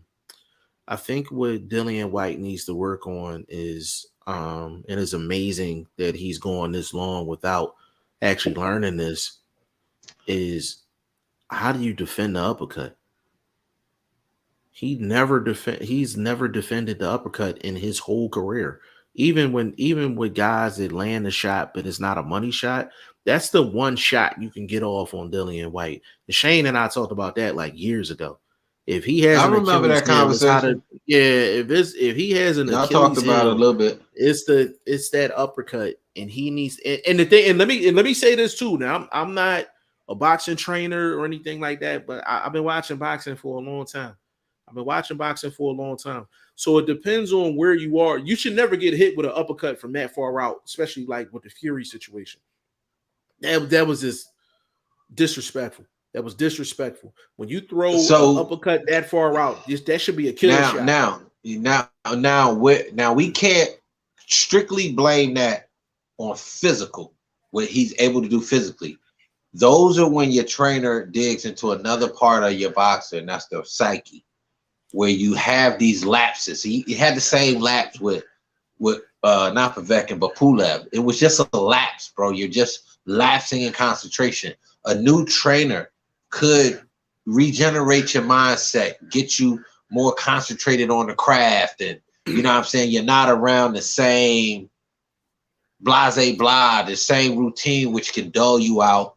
I think he'd be zoning out, and Buddy might be able to help him with that, bro. I ain't gonna lie. I think it's from zoning out. I don't think it's not because he don't have a physical ability to know distance, to read distance, and kind of start reading shots a little bit. You know what I'm saying? Sometimes the uppercut is a shot you don't see, but it's also a shot you could be prepared from because your defense can change based on your range. If your defense, if you're at a certain range, you don't necessarily have to have your hands rabbit ears. You can literally bring your hands down, kind of start reading body action a little bit more, and be able to block or just step back. You know what I mean? There's things I think Buddy can help him with, and that's subtly inside of ring shit. Yeah, it's definitely a fundamental thing as well, because even within the lapses, if you're having lapses and it just so happens you're getting hit with the same shot within the lapses, it's definitely fundamental. And it's a couple of things, like you said, is distance. Especially if you're all the way out, you shouldn't be getting hit with an uppercut. Like just point blank period. You shouldn't be getting hit with an uppercut, especially with a polished. If you're a polished fighter, you shouldn't be getting hit with an uppercut from the outside because a fighter is trained to not throw an uppercut from the outside because it's you're basically Parry, saying hit me. counter, yeah, parry, You're basically counter. saying hit Oh me. shit. You know what I'm saying? So now even on the inside, there's a couple of things that you can do. Number one, on if you're on an angle, you giving them half your body. You know what I'm saying? Not squaring up. You know what I'm saying? Or Changing you could take angles. half their body. You could take half their body. Right, take half of their body. Then on top of that, even if you're gonna protect yourself from the uppercut, you can also do this as well on the inside. Like if you're going here with it and that uppercut's coming up, Yeah, if you're cross blocking, parry. you can block it. Yeah. You can block it. But see, the thing is though, and I'm glad we're talking about this. A guy that had that type of defense, real tight defense, but they couldn't defend the uppercut. Remember Evander Holyfield's fight with Burt Cooper? Oh shit, yeah, bro. He had the defense, but bro, it was like Bo was just punching through that shit. Bro, Holyfield landed so many uppercuts against Burt Cooper. It was unreal. Yeah, so you would have thought, that's a deadly. So I got to be on point if I'm throwing him like that. Yeah, he was digging but up. But I ain't gonna lie, you know what happened? What happened? It's that leverage too. See, Bo was able to be taller and still find leverage on. No, I ain't talking about that fight. I'm talking about Holyfield and Burt Cooper. Not Bo. Yeah. That one was ugly, but Bo was in that same realm of throwing uppercuts versus Holyfield is what I was leaning to. So he should have known about, you know what I mean? And then he had the cross defense against Bo, and it wasn't working. But Burt Cooper didn't. Even with the cross defense, the reason why Holyfield was getting home on Burt Cooper is because even though he had the cross defense was up. It was up here. You know what I'm saying? So when he never brought his cross defense down. So he's not slapping. He's not slapping the uppercut. He's not slapping or even closer. He's not even close. Right. He was up here. So he's bouncing and he's doing a lot of this. But that uppercut's coming right underneath. You know what I'm saying? And it's coming. Right, like a reverse, to Holyfield. Like a reverse 3-pointer. right, and credit to Holyfield because that's how accurate he was. Like not everybody can land that shot under those circumstances, but Dillian Whyte, he had height against Cooper though, so it helped him. Correct. Yeah, I think it helped him. He fundamentally, Dillian Whyte fundamentally has to figure out why and how he's getting caught with these uppercuts, and he needs to go back. And I'm talking. He's a person that needs to watch tape on himself. Like, and really get down to the studs and really break down what he can do fundamentally to get better. And I think AJ needs to do the same thing. He needs to, what can I do fundamentally? Something that I can control. And this is not teaching an old dog new tricks. This is fundamentals. Fundamentals is not tricks. You know what I'm saying? For AJ, you know what I think it is? Is finding the next gear. I think that's important because again, I want to give Garcia credit. That 1-2 is a very big tool, especially at the heavyweight division where body punching I don't think is as appreciated as it should be. Why? Because fans and all of these people in the boxing world, they're used to these headshots from the big guys. So when these guys are really doing good work and trying to set up the headshot, I think we got to give them credit when they doing that. And I've seen that with AJ. I think that's something that kept them in the fight. So I think they're stepping in the right direction when it comes to fine-tuning what you're learning. I don't know if taking big fights after big fights, you can really, really get that polish on it. You do need these in-between guys. No disrespect to these level of fighters. You know what I mean? We don't do that here, but you kind of do need these in-between guys to help fine-tune these new things you're learning. But kudos again to the Garcia of job of getting that left hook busy. His engine improves. He can really not turn up, but just busy. You don't have to turn up, bro. Just busy. It's a difference. You see what I'm saying? So I think that's something they could probably work on if it's not a big fight. If it's a big fight, bro, it's like all balls to the wall type of thing. So sometimes the strategy can almost go out the window. You fight Usyk, fuck around, have to fight Fury, and we don't got time to really fine tune shit. It's like we just gotta take what we got and run with it. I think you do need that in between guy. So hopefully Dillian can get that. That's what this conversation has really been about. And, we try to stay on track with y'all. So, all these guys fall into boxing conversation and we do what we do. That's a great point. Great point for sure. Brennan Smith, I don't think Shakur should go to 135. Brennan, he don't have a choice. Can I say this? Can I say this? You did it. You did it. You fucking did it, Brennan Smith. And I love you for doing it. A while ago, when we was first getting together doing this podcast, we had a conversation about the quote-unquote Four Kings. I called myself a boxing influencer now, bro, because I found the guy over in Africa was doing the stuff thizzle, representing the division. A lot of people don't give respect to the IBO, but quote-unquote it's a world title. He grabbed it, held it, did his 1-2. 15-year run, started fighting at 15 years old, international competition, not just quote-unquote African fighters, Spanish fighters, fight a couple European guys, doing his 1-2. He get the shot based on, I think, our conversation, quote, went semi-viral, or the right ears heard it. He get the look from the boy Ryan Garcia. But before any of that took place, the conversation was about those four guys being the kings of 135.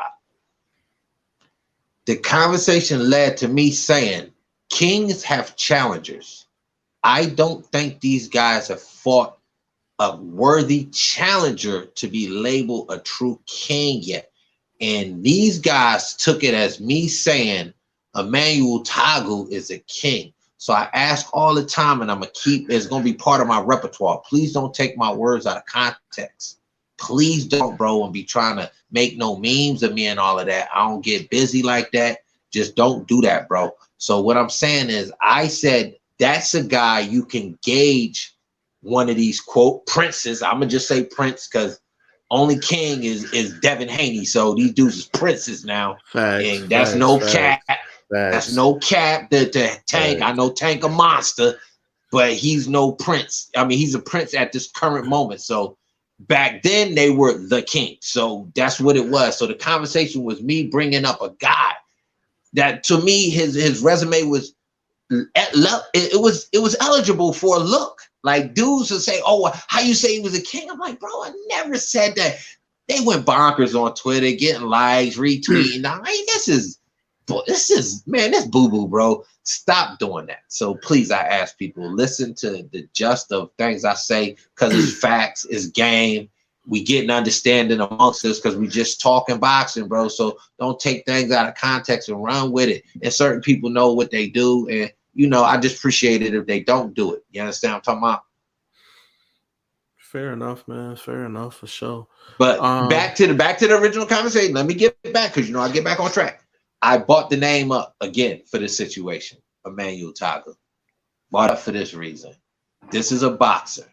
This is a guy that you want to make sure you're still sharp against. This is a guy, possibly, no disrespect, you don't got to worry about the power side of it. Obviously, in the first fight with Nick Italia, I think the length caused him to be cautious about what power is behind that length, because we know you get the Tommy Hearns, you get the Paul Williams, you get these type of guys that can sting you from outside. So he fought intelligently and cautiously and won that fight. With a Tagu, I don't think he has to be so cautious. He can really play chess. He can really show off like he did against Conceição. But again, you don't want to play with your food, because things fall off the table sometimes. So don't play with your food. But anyway, he did his thing. I think he can do it against Tagu, but it's a good gauge for 135. Main reason why, back to context, because the word context is going to be all over the place. is he bringing the power up?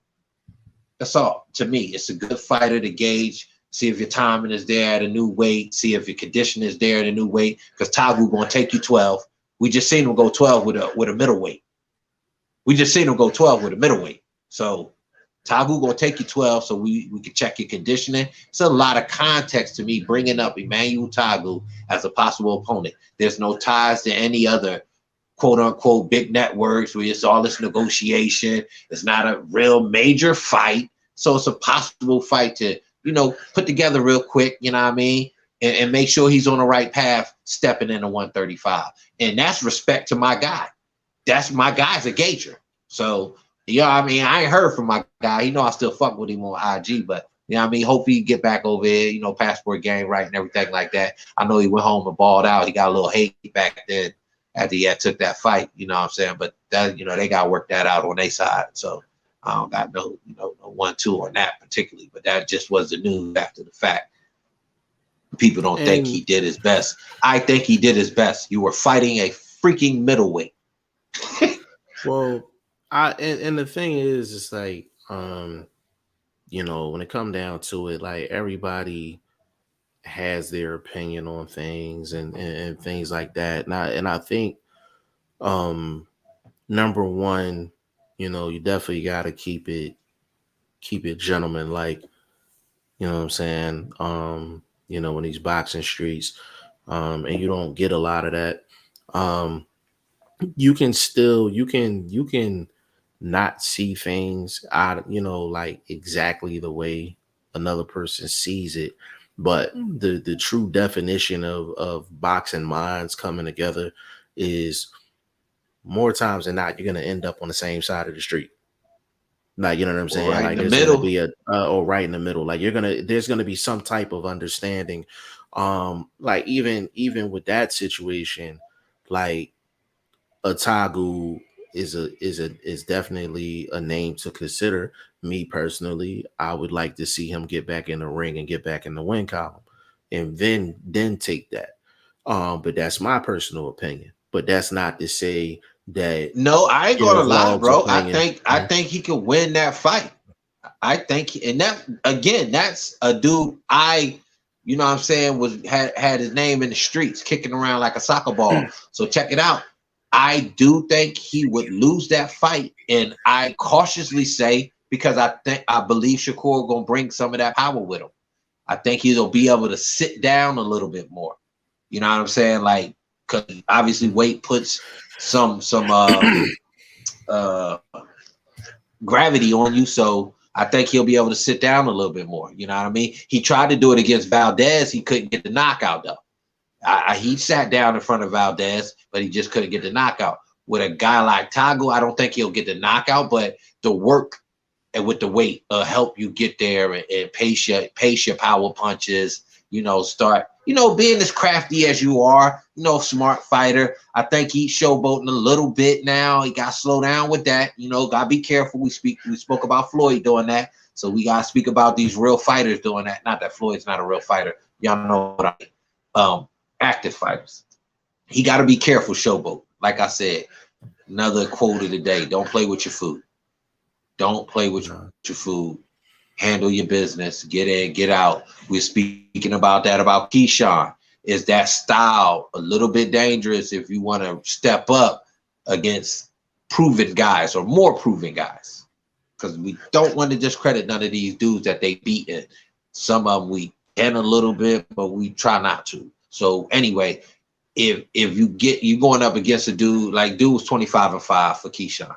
Let's say you're going up against a dude that's 27-2. His 2 ain't never been knocked out. He'd say he done been the distance in one of them IBF type of, NABF type of fights or something of that nature where he's got an inking more experience than you. Are you really ready for that war trade? Or are you really ready to play chess on that level? I think he's playing chess on the right level, but these levels change in boxing. So I don't know if that style of work is fan friendly, is marketable. Can I throw something at you real quick? And it just came to my brain, man. That's why I like having these conversations, because a lot of people, for the people that's new, even if you listen to this on the playback, just as a disclaimer, all of this stuff is freestyle. Like we don't have a script. Like the only thing I'll tell this man is, hey, we're gonna talk about these things today. And everything that you hear is literally boxing minds just coming together at the end of the day. You know what I'm saying? So I need to make that clear and put that out there when you're actually listening, because I think you appreciate it more when you realize everything that we're doing is without a script. It's literally without a script. And Vlog, you talking everything that you were talking, it kind of just sparked this question. Keyshawn versus Tagu. Right now, who wins that fight?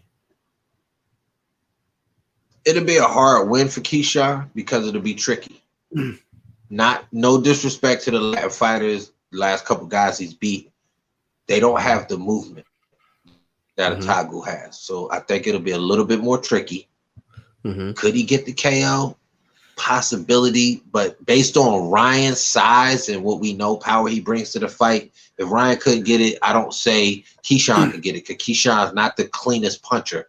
He likes to punch through the target. So if the hands are there, he's still going to try to punch through it, and some of those shots are hard, but he's not getting countered. One thing we can say about Tagu, his counter attempts in that fight were there. It just wasn't enough. And I think when I brought up his fans being a little bit upset with him, I think they saw it like, yo, just let it go, bro. It's right there, bro.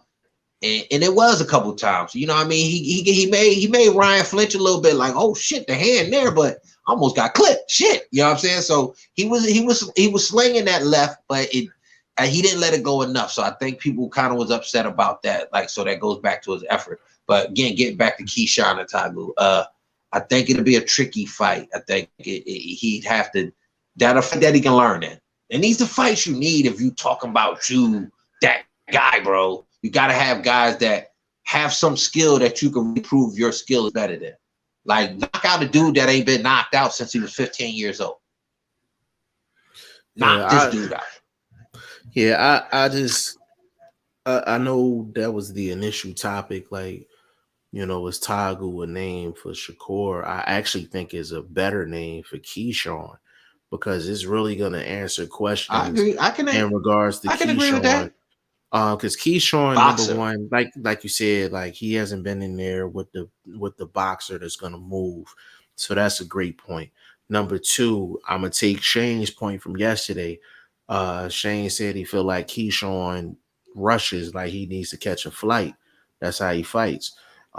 He can't have that mentality against the Tagu. And we're talking style matchup.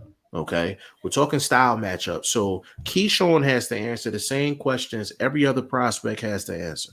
No one is exempt from answering questions on the come up. Like, we need to know. Can I go against you just slightly? I say Shakur would be the better fight because I think it could be a bigger fight. But that doesn't have anything to do with actually technically inside the ring, though. No, I get you. I'm just saying. Now, when you brought up what you said based on your concept, you think the better fight would be Davis. I'm saying the better fight for a different reason, financially, bigger wise, some exposure. You know what I mean? This is a guy that's kind of had a little lights under him against another big name whose division you're jumping into. No, that's a given. Okay. That's a given. That's okay. a given. I agree 100%. Okay. Of course, Shakur is a bigger fight because it's the bigger money. Absolutely. Just in terms of that, if you're going away from that, there's more intrigue with the Keyshawn fight because there's more questions on both technical, ends. Technical. There's more technical questions. Yes. We want to see actually, it. You know Emmanuel can hold up under real fire. We need to put bro. That. I put it out there. Your boy trying to clown me. Bro. No, I'm talking about the Keyshawn and Tagu thing. I think that's it. They're gonna try to clown again, bro. Everybody gonna try to clown, bro. I'll ride with you. To be honest with you, they can't clown on that, and I'm gonna tell you why. I'm gonna tell you why.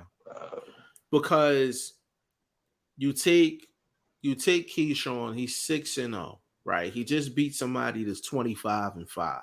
Respect the Keyshawn.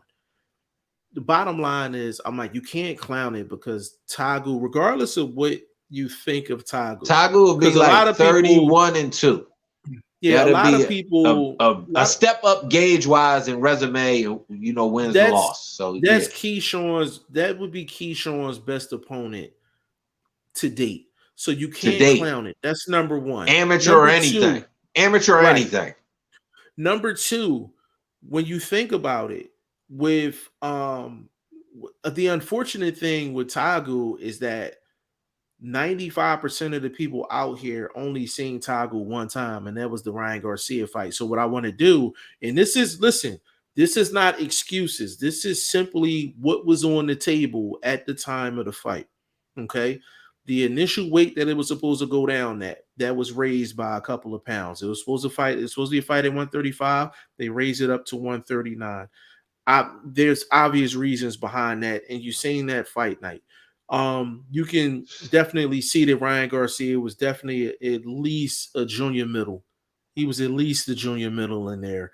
Bro, against Tagu. Can I be honest? Can I be honest? Hold on. Let me finish off. Let me finish off real quick. Yeah. He was definitely a junior middle in there. Now, of course, rehydration and things like that, that's a part of the game. Like I said, there's no excuse. What I'm saying is you got a guy like Tagu, you can tell he doesn't gain a lot of weight. And he doesn't gain a lot of weight fight night. But nobody knew that because nobody knew who Tagu was. That was the first time I seen him in the ring. I know you did. I said 95%. I'm not talking about you. 95%. I love to be in the 5%. I love to be in the 5%. Right, but I'm talking to the 95 right now. The people that's gonna say, "Hey, Tagu's not a good option for Keyshawn Davis." So I'm trying to lay the landscape for the 95%. Number one, y'all have to go watch some old fights. And you can tell if a guy is polished from a technical standpoint. He's definitely polished from a technical standpoint. Number two, the zone is not giving everyone opportunities. Okay, they're not giving everyone opportunities. Can I say this? He was actually supposed to ride with Kambosos. When Kambosos got the big win on the on that top right situation. Well, I mean not top rank on that with Shelby. Was it Shelby? When he got that big win and he wanted to get like Americanized sparring partners, guess who he found? He found Tagu.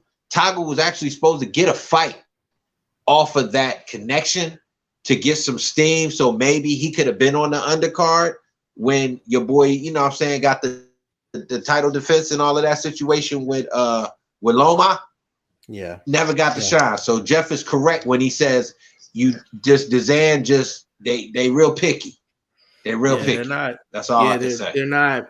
Yeah, and the thing is, he got so he got the Mason Menard fight.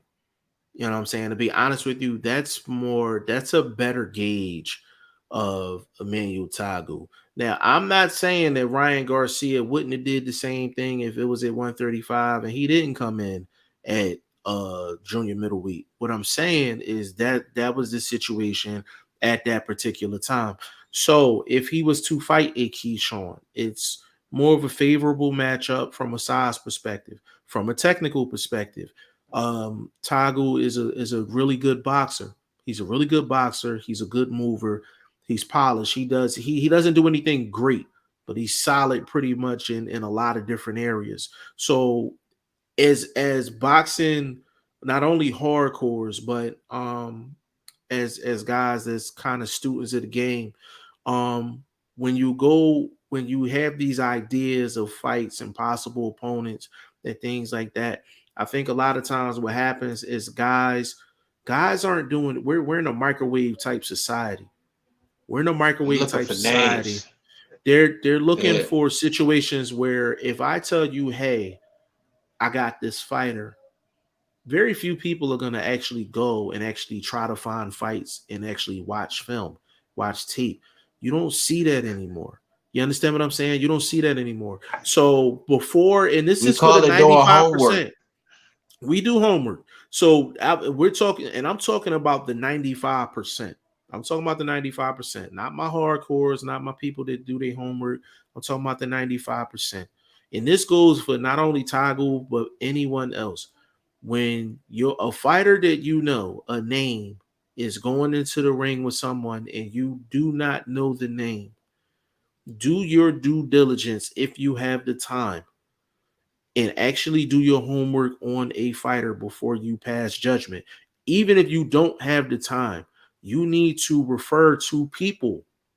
You need to refer to people that, number one, you respect their boxing opinion, you respect their boxing mind, and you know that their homework is on point. Just because you know boxing doesn't mean your homework is on point.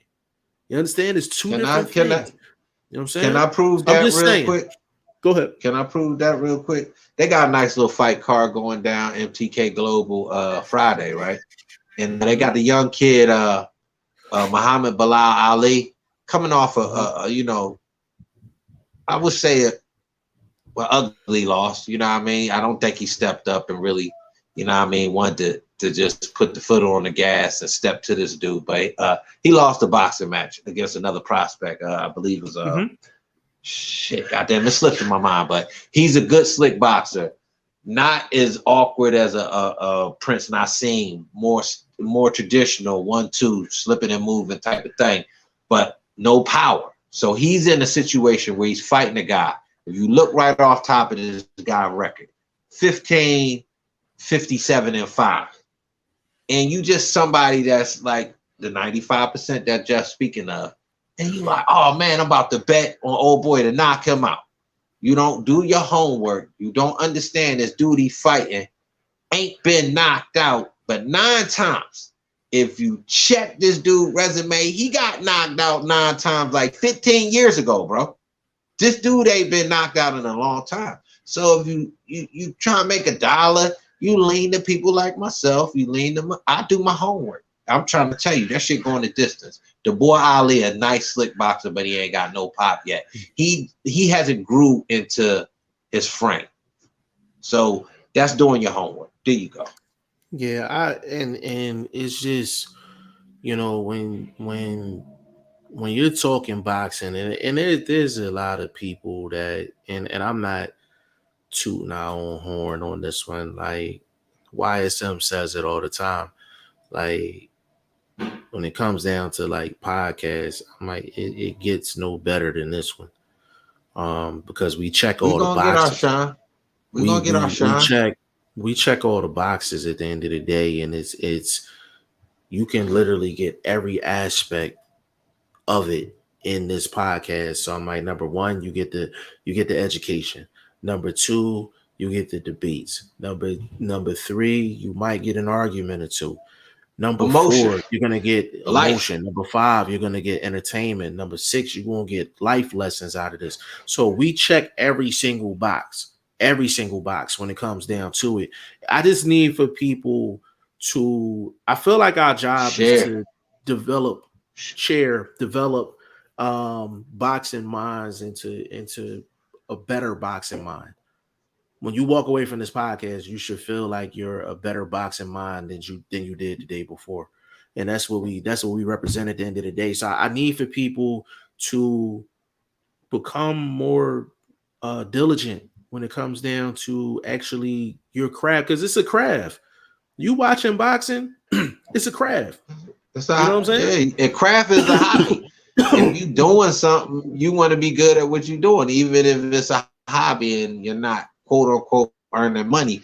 But if you start rocking with me and you getting into this betting on boxing, putting your couple little parlays together for some pizza money, you know, okay, now a hobby is actually paying me. So I got to do my homework. I got to listen to my OGs. You know what I'm saying? I got to get the game, and then I'll still do what I do. But you got to use information sometimes to do what you do. You can get that information right here. Absolutely. Andre Southgate, he said the uppercut is definitely is his kryptonite for sure. They gotta fundamentally fix that. Brennan Smith, there is no fight for him there that he can get or win at 135. Brennan, I disagree with that, but but Brennan, I'll say this to you, Brennan, before we keep it moving. Brennan, when it comes down to it, anybody that steps into a new weight class, you have to see them at least once to kind of gauge what they could possibly do with the weight class. So I will reserve my opinion on Shakur at 135 until I actually see him actually in there at 135 against whoever that may be. I need to see what he's doing at the weight before I can say long-term projection. Can I ask you this? Might be controversial question. Could be controversial. Mm-hmm. Do you know for a fact? Well, I know for a fact the boy Nakataya moved up to 135, and he coming off a very clean knockout. You think he should rematch him? It's a very tentative fight. It was a very it was a very Junior Fa Joseph Parker style fight. And because of that, now is that disrespectful? Huh? No, but this is a different weight. No, this is a different weight. You got a fighter that no, but I'm just saying, it's an in-house fight, bro. I'm trying to bring you in-house fights that make sense. That's all I'm trying to say. Like you'll say no for tactical reasons. I'm saying it makes sense for promotional reasons. No, I'm saying no for multiple reasons. From a number one, it's going to be hard to sell that, even though it's an in-house fight. Number two. Yes, it's a different weight class, but Shakur won that fight pretty clear. And number three, the entertainment value is not there, so they can definitely go with a different name. I would say no. Okay, I'm trying to tell you why the entertainment value wasn't there, bro. I just want to tell you that y'all not understanding is as skilled as these dudes is, they still intelligent dudes, and he knew. Both of them guys knew, yo, I don't really want to take that chance. So the timidness of the fight made it dull, no doubt. What's the name? Played better chess that night with his palms and little moves that he was making on the board. He never went for the checkmate. He eventually ran out the clock. Let's say he did that and he was ahead on pieces missing off the board. But it wasn't no kill shots in there. It wasn't no, like, quote unquote domination of even what you did with Canseco, even what you did with Valdez. Okay, now here's another opportunity at a new weight class that we know this guy showed out, came and showed out. Did what he did. Stepped up 135, went there and got a vicious KO. There's another opportunity. Can you put the foot on the gas? You know what I mean? Like, what's going on? I just think it kind of makes sense promotion-wise. I think they can rematch it. Just based off the KO highlight, based off the dude, it's a bag. It's just a bag, bro. His name is I don't know why it doesn't. It makes sense. It makes sense for Nakatalia, and that's it. It don't make sense for the promotional company. It don't make sense for Shakur. It don't make sense for neither one of them because from a promotional. So are you okay? So from a promotional standpoint, the best route is just to hold him out for the Haney Cambosis. So you saying that's what they should do? No, what I'm saying is they can find another name outside of Nakatalia that can fill the same boxes. We've already seen it. Nakatalia is the only person that would benefit from. But we get rematches all the time. Yeah, that was like a 10-2 fight, bro. That was like a 10-2 fight. It wasn't 10-2 because he dominated. It was just 10-2 because he was the house fighter. He never put the foot on the gas. He never came forward, sat down. Bro, it was not like no, bro, it wasn't no dog walk. That's all I'm gonna say. It wasn't no dog walk. As a person that likes it was like an amateur style victory. It was like an amateur, and I know that's what I'm trying to tell you, bro. It wasn't the showboat. It wasn't that. year fight, bro. There's nothing that you're saying that's getting me in the mood to watch a rematch of that. I'm in the mood, bro. I'm just You're not getting, bro. I can only express my mood, bro. You're not. I got you. I think sometimes you love to disagree with me, though, bro. I just think you love to disagree with me. Bro, you're not gonna give me fries out there. You're not gonna give me fried day old fries, man. I don't want them. Okay. Shits. All right. So what do you think of that dude's opportunity at lightweight on that platform? He's Shakur, second Shakur, we know he has the best opportunity. Just hold him out for the David Cambosis winner. But Nikitalia, do you think he gets a shot? Vlog, you're bringing up names that I think are really good for Keyshawn.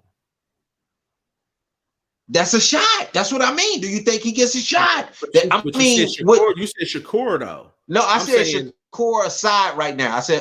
Like you could comment on him, but I do believe already just off top, the route is either get him in with somebody like a Toggle or hold him out for Devin Cambosis situation. That's what I think the route is. But I think but for Nikitalia specifically, because I like that product.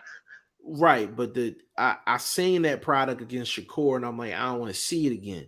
The thing with Natalia, he's a solid fighter. He's a solid fighter. Now, in the second fight, just a quick question: do you think he would be as timid? Already seeing Shakur. No, but so would that make the fight more not challenge? Would it make it a better fight? That's all. That's how it'll be a better fight, but I think he still loses like 10-2. I just think Shakur's that good. I think Nakatalia is. My question is he bringing the power? That's why I gotta go back to the power, bro. Because I gotta say this. I gotta say this real quick. You beat Hearn, and Hearn was still standing up. Bro, you beat Valdez. Let me finish. You beat Valdez. You could not get the KO. You got the Robinson. You punches landing crazy. I truly don't think you ever was on the verge of a KO in that fight. And you got dropped. So I'm just saying, I don't know about the power going up to 135. So I bring Nikitalia up. Why? Because we've seen his power. We know it's there. His record tells us it's there. I'm surprised you're taking this route with me. I really am. Can I tell you why? It's controversy.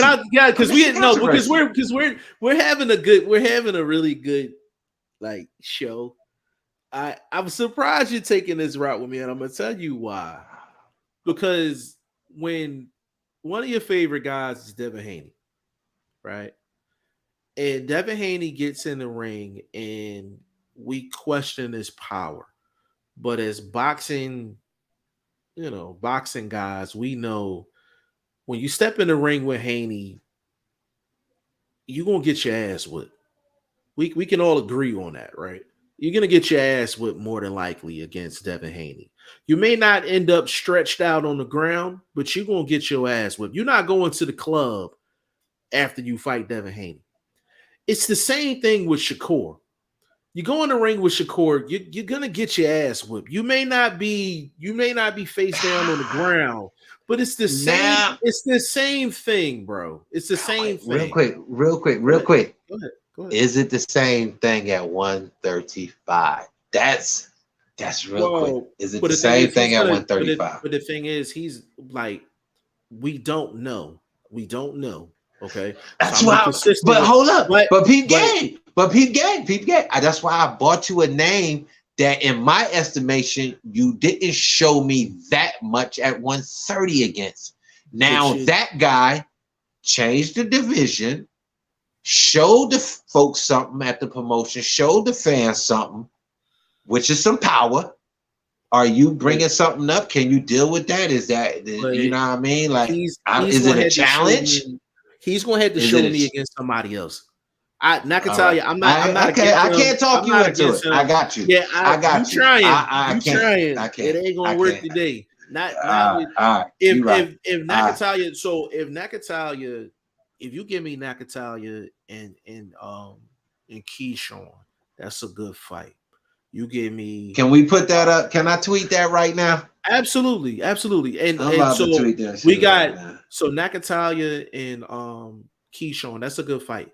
Tagu and a Keyshawn. That's a good fight. Now with Shakur, I definitely think he needs to get a fight in at 135. He can't go right into a Haney fight. Like that's just not smart.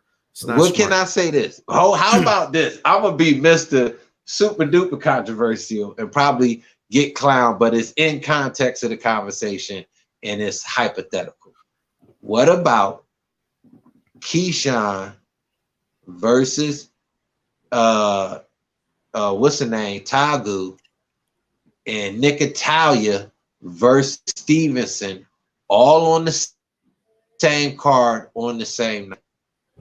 That is African fighters versus American fighters. You got your cross promotion right there. You know what I mean? No offense or nothing like that. It's just how they promote fights. You know how they do. So it's not like no race thing and all this old bullshit. It's just how fights go. You cross promote. They say Floyd did it with the Latin fighters and things like that. And it's just business.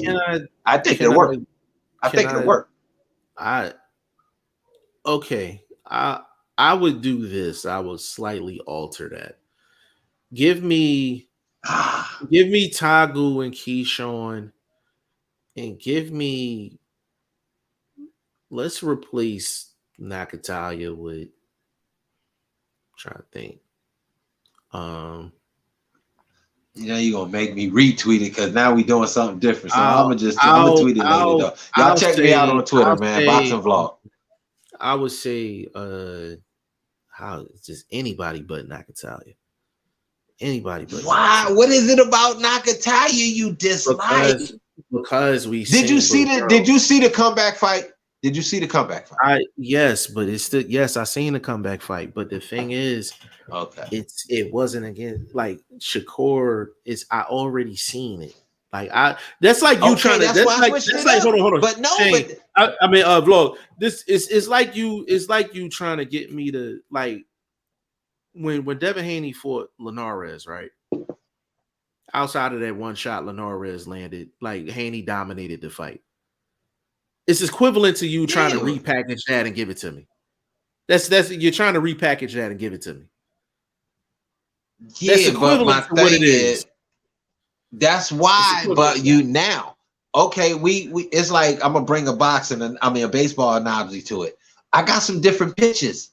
This promotion, you gotta be able to hit them with a curveball real quick. You gotta be able to put things together, snap on your 1-2. What's a good card?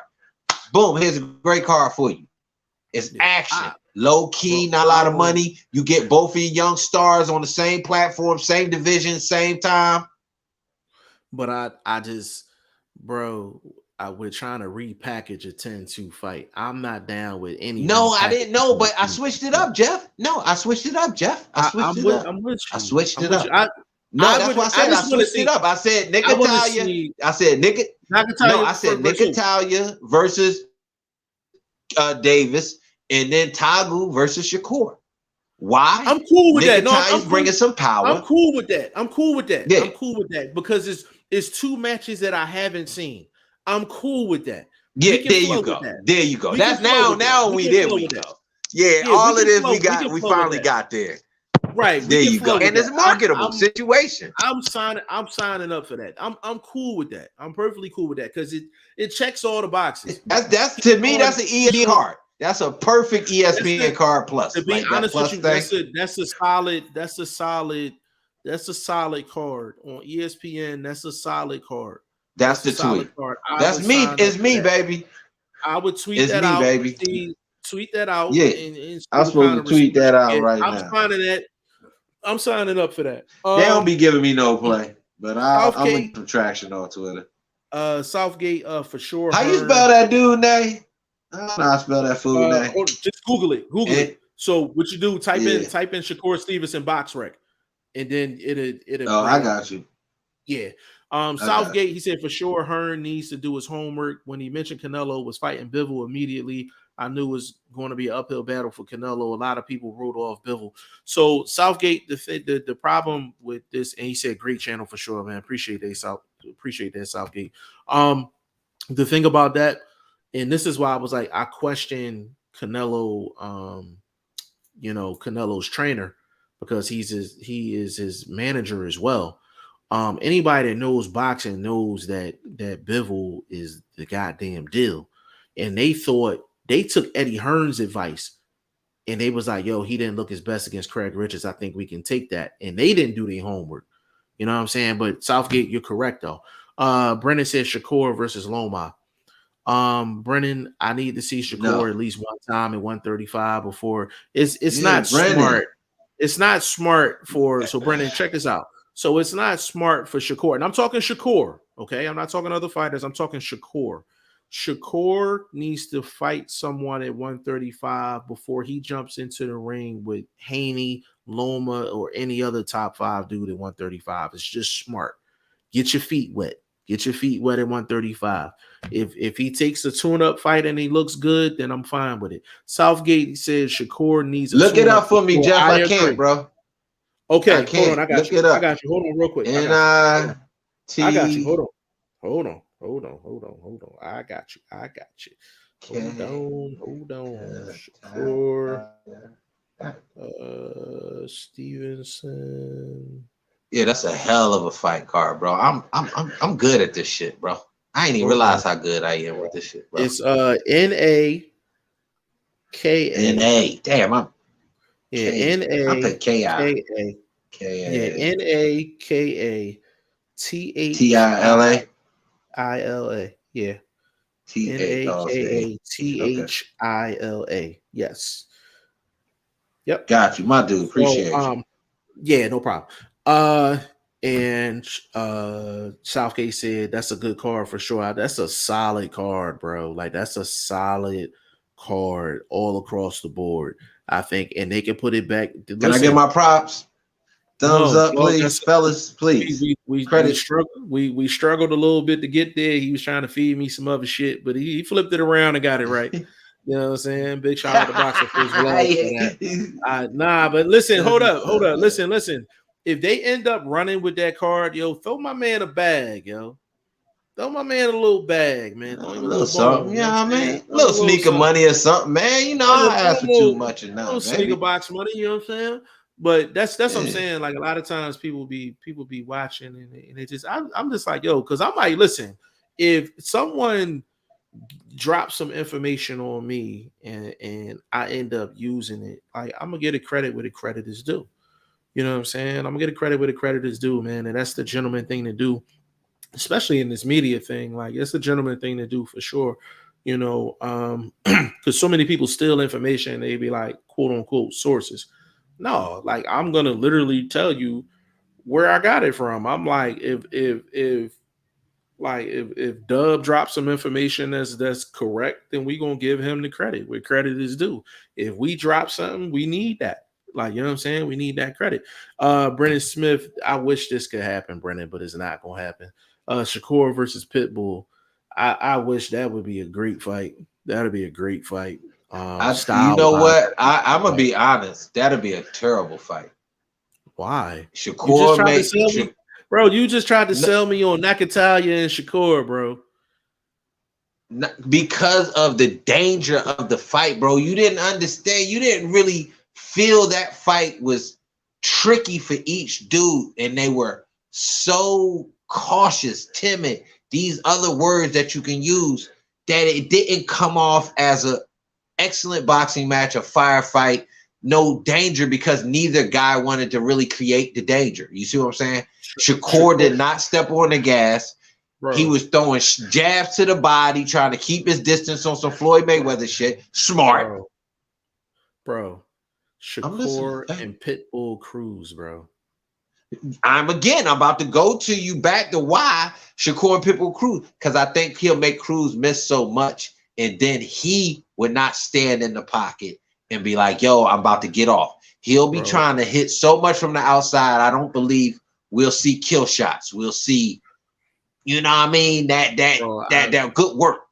Shakur is gonna have to Shakur would have to really do something to keep Pitbull up off him. Tank had difficulty. No, it's not easy. Tank is different.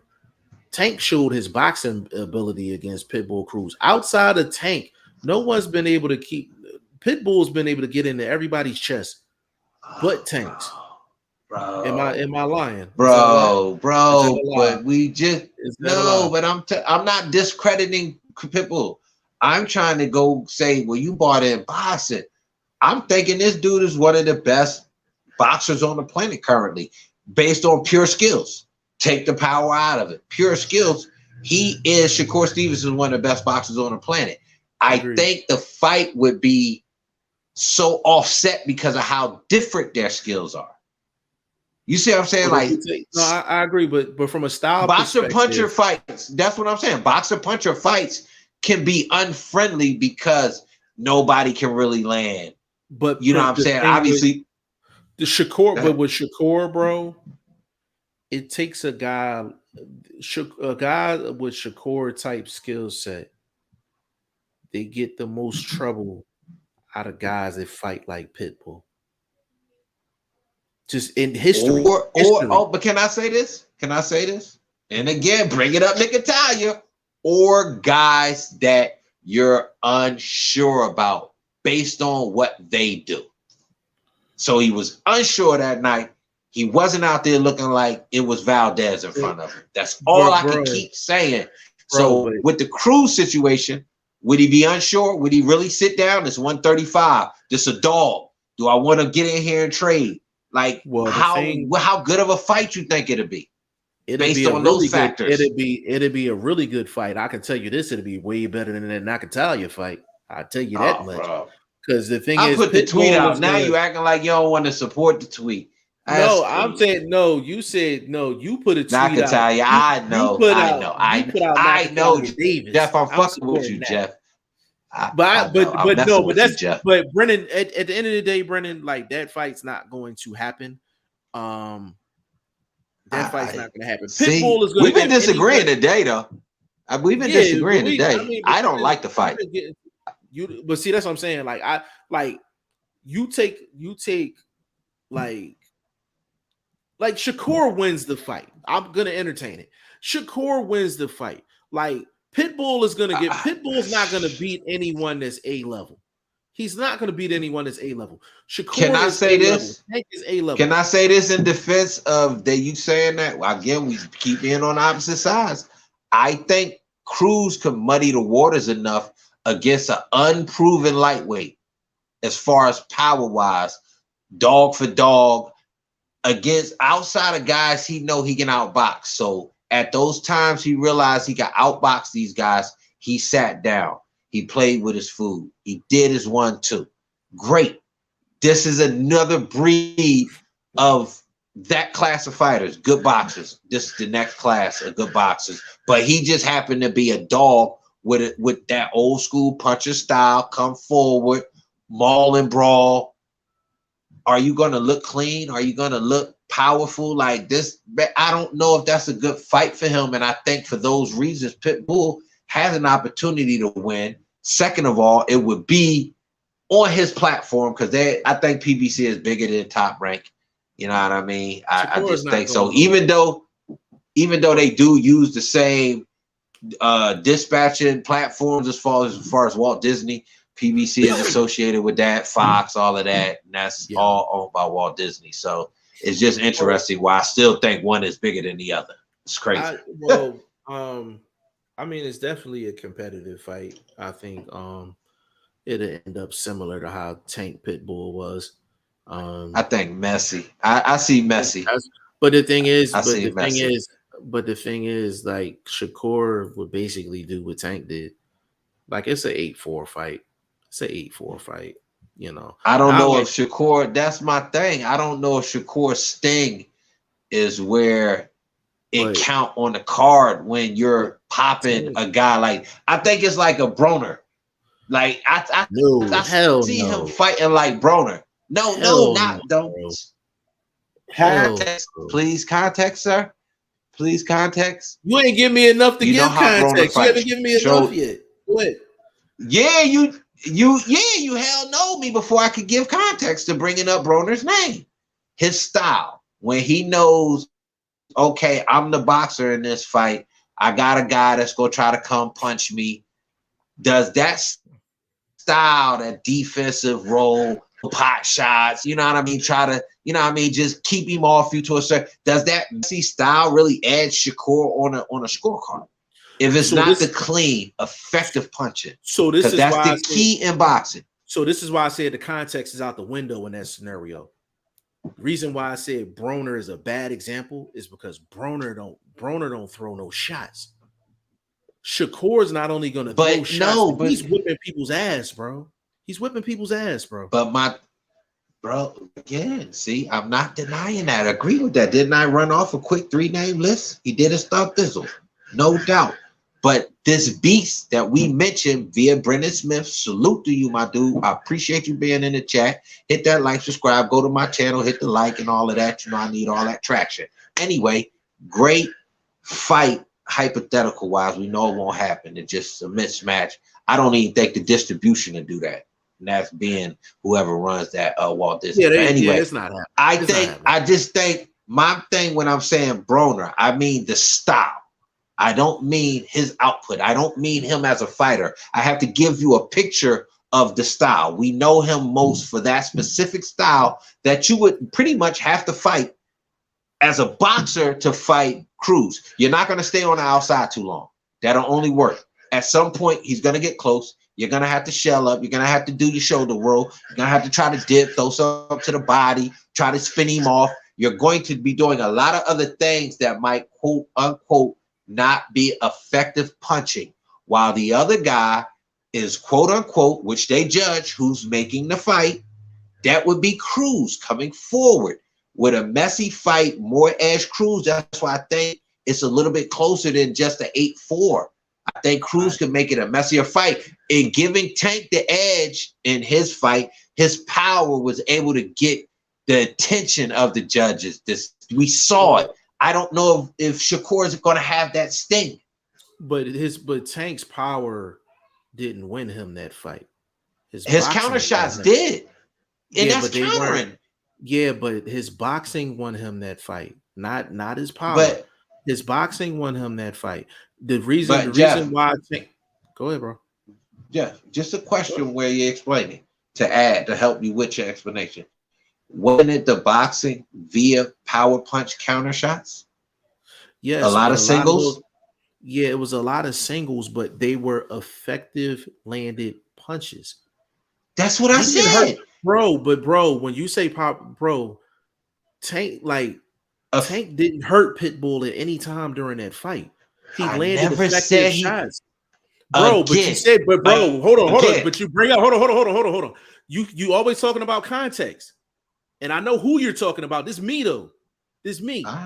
Bro, yeah, when you say context, right? When you say context, you said you don't know if Shakur is bringing the power. That's exactly what you said. You don't know if Shakur is bringing the power. My response to that was Tank was landing a lot of single shots.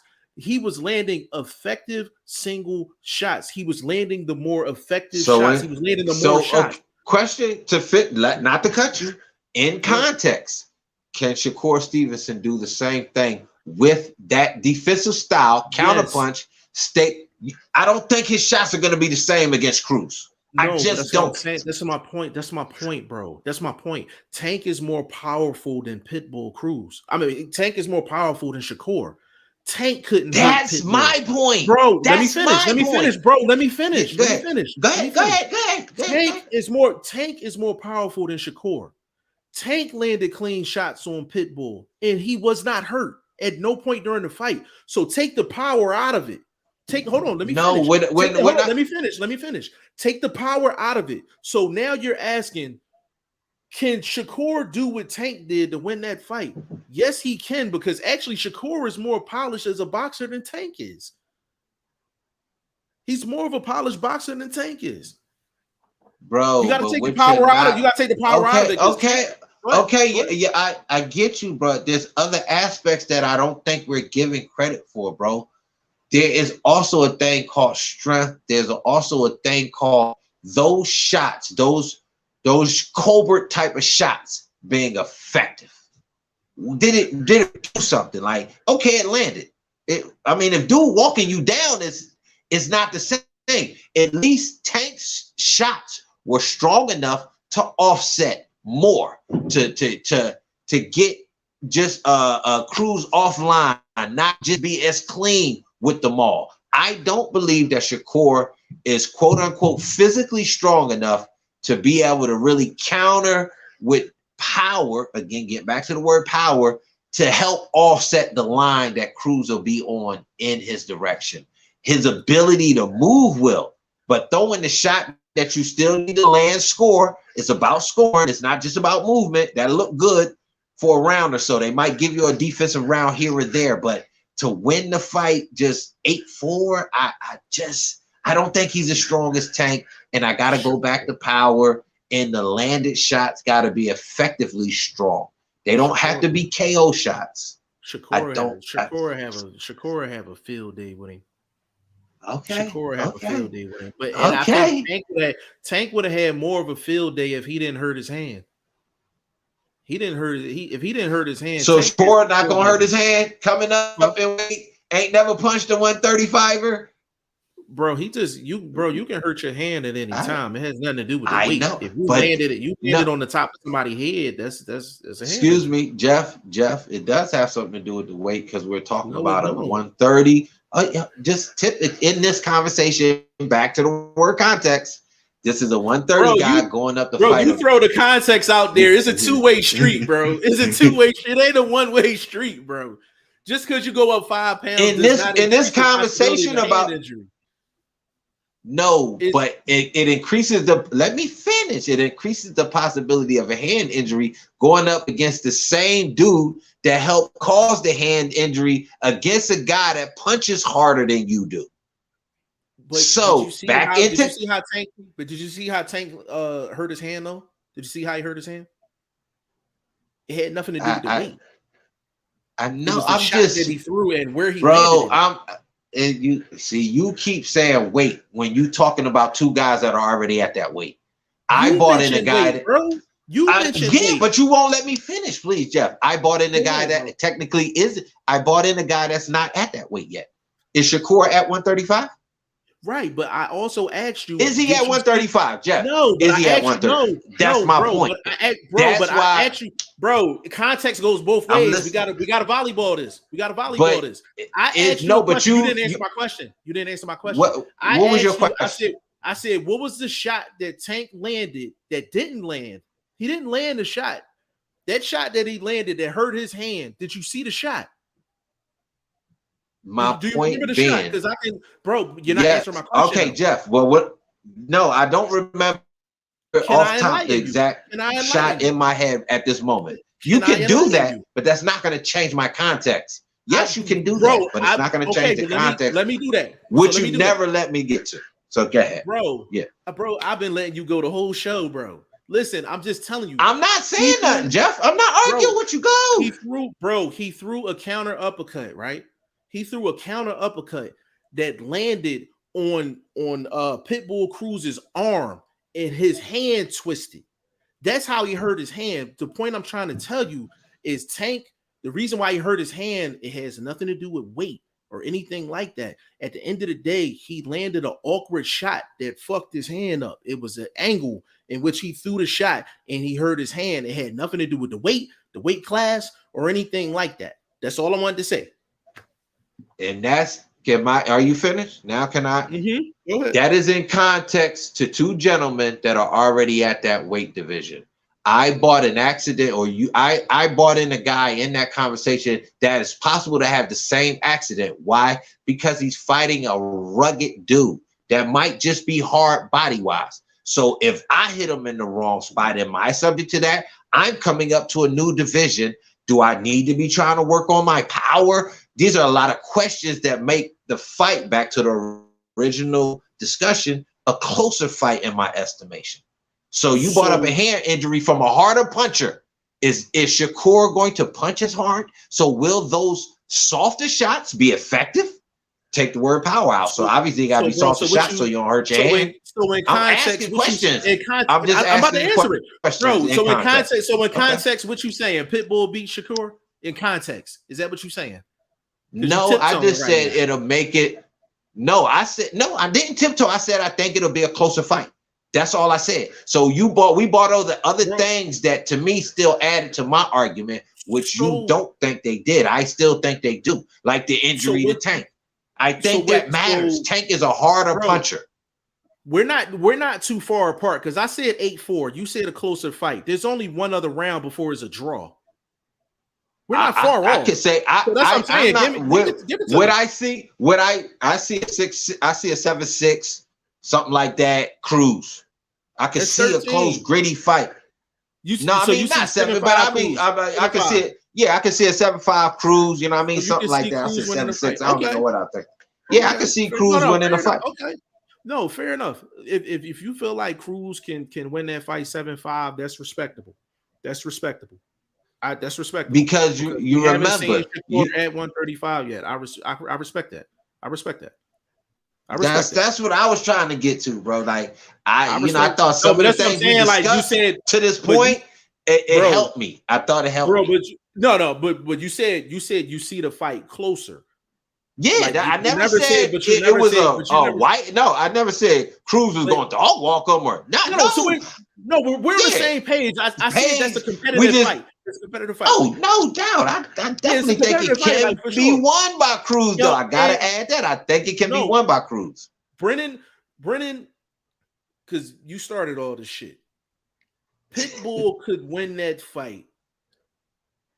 Pitbull gotta have some things happen for him to win that fight. He gotta have some things happen for him to win that fight. If Shakur comes in and he's doing what Shakur do, Shakur clearly wins that fight. Pitbull needs a little assistance to win that fight. I'll say that.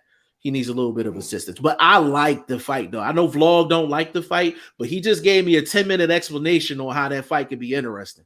It's funny how you said you don't like the fight, but you really broke it down because through it. Yeah, but my explanation to say to that, it would be through the interesting part because it's so gritty, something that could be possibly hard to score.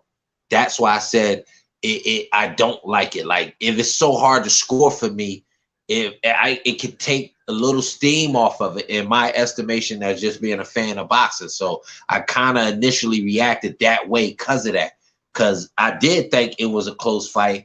It just took us conversating for me to get to why I thought it was a close fight. Then getting back to it, it's so hard. It could be hard to score. What do you like? Do you like the grittiness of Cruz coming forward, pressure?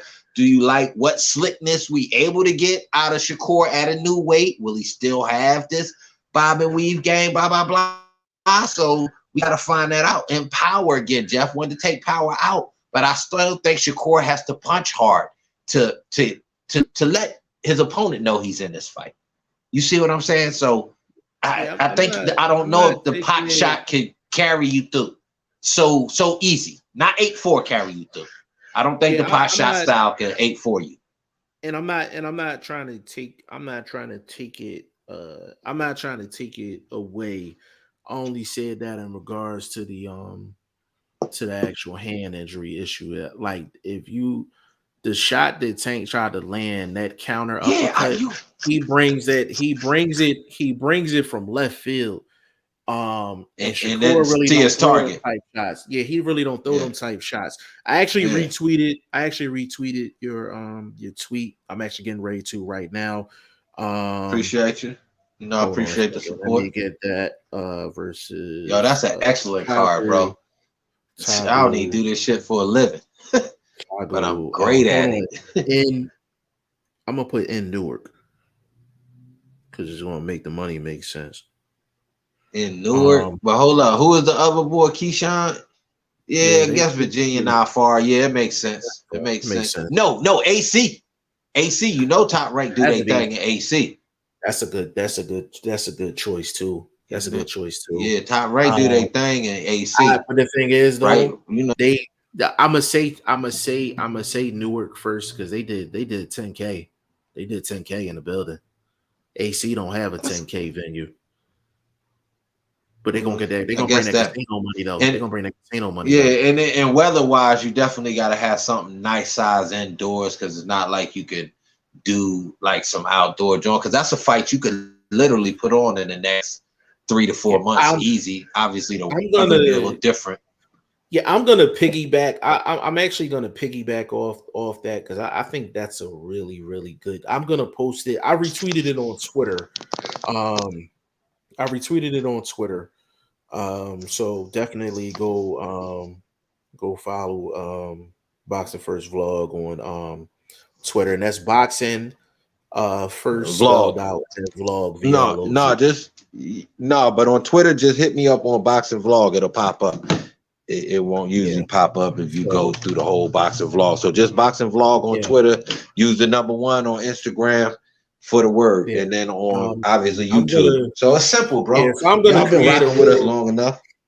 yeah. I'm gonna create a I'm gonna create a post with that with those 2 fights on there, and then you can still and then you can give them Jahad Tucker and give them Shushu again and all that. I think that'd be a great card for sure. So I'm gonna put a post up on Instagram in regards to that, and of course quote vlog Yeah, I'm on gonna that. do it too. I want to get people's opinions on that because we feel like before we go, we feel like matchmaking is 90% of the game.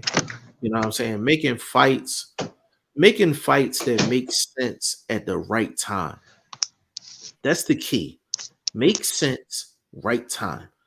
And I think people lose sight of that. Like, so of course people want to see Shakur up against Devin Haney, like immediately, of course. But it's not happening. It's not happening. So we need to come up with something that makes sense. Keyshawn, he doing a lot of talking right now. We got to do something that make sense. Those 2 fights make sense. And listen, I usually don't get involved when vlog be going back and forth on Twitter with folks and all that. I usually don't get involved. I kind of just sit back and just watch. But I will get involved on this one if someone tries to say that this card is not a legit card on all levels.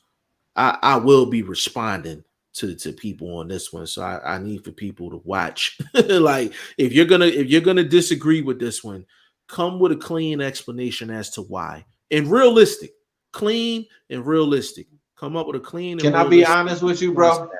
Go ahead. Them dudes on that joint, they be on there with that Kiki shit, bro, with that back of the school bus giggle shit, Cool. bro. I ain't with that, bro. Let's talk boxing. Listen, beat your feet, man. Move around with that, bro. Listen, I'm cool with that. And the thing about it, bro, is when it comes down to it, at the end of the day, I'm gonna say what I need to say, and I'm gonna keep it moving. I'm gonna say what I need to say, and I'm gonna keep it moving. But I'm also gonna let you know if your comment is on that bullshit. I'm gonna break down why your comment is on that bullshit. You can play around all you want. I'm gonna. So when you read what I put down, they're gonna be like, oh yeah, he joking around, but yo, this dude G5 bringing that shit. And that's cool. You know what I'm saying? And I'm cool with that. I'm like, if you want to clown around in the back of the bus, that's cool, no problem. But I'm gonna bring this smoke. But see, that situation, in my situation, I had already explained it.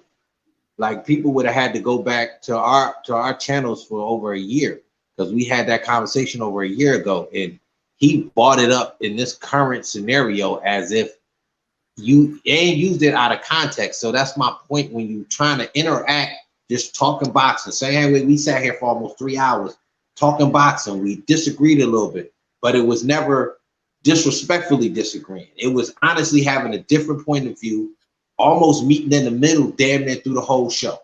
So why you can't do that when you're interacting on these other social media sites? Why does it got to be this high school shit? Like, bro, I'm not that guy, bro. That's what I kind of real rap. Yeah, man. Real rap, bro. Like, even when you brought it to my attention, like the reason I was kind of like laughing about it is because if someone remembers something that you said from a year ago, I think they a fan. That's why I didn't really take it like I understood what you were saying, but I can't. But I didn't take it really. Yeah, I didn't take it real serious because I was like, when you explained the situation, I was just like, yo, that man remembers something you said a year ago. But remembered it out of context, bro. Don't remember it out of context.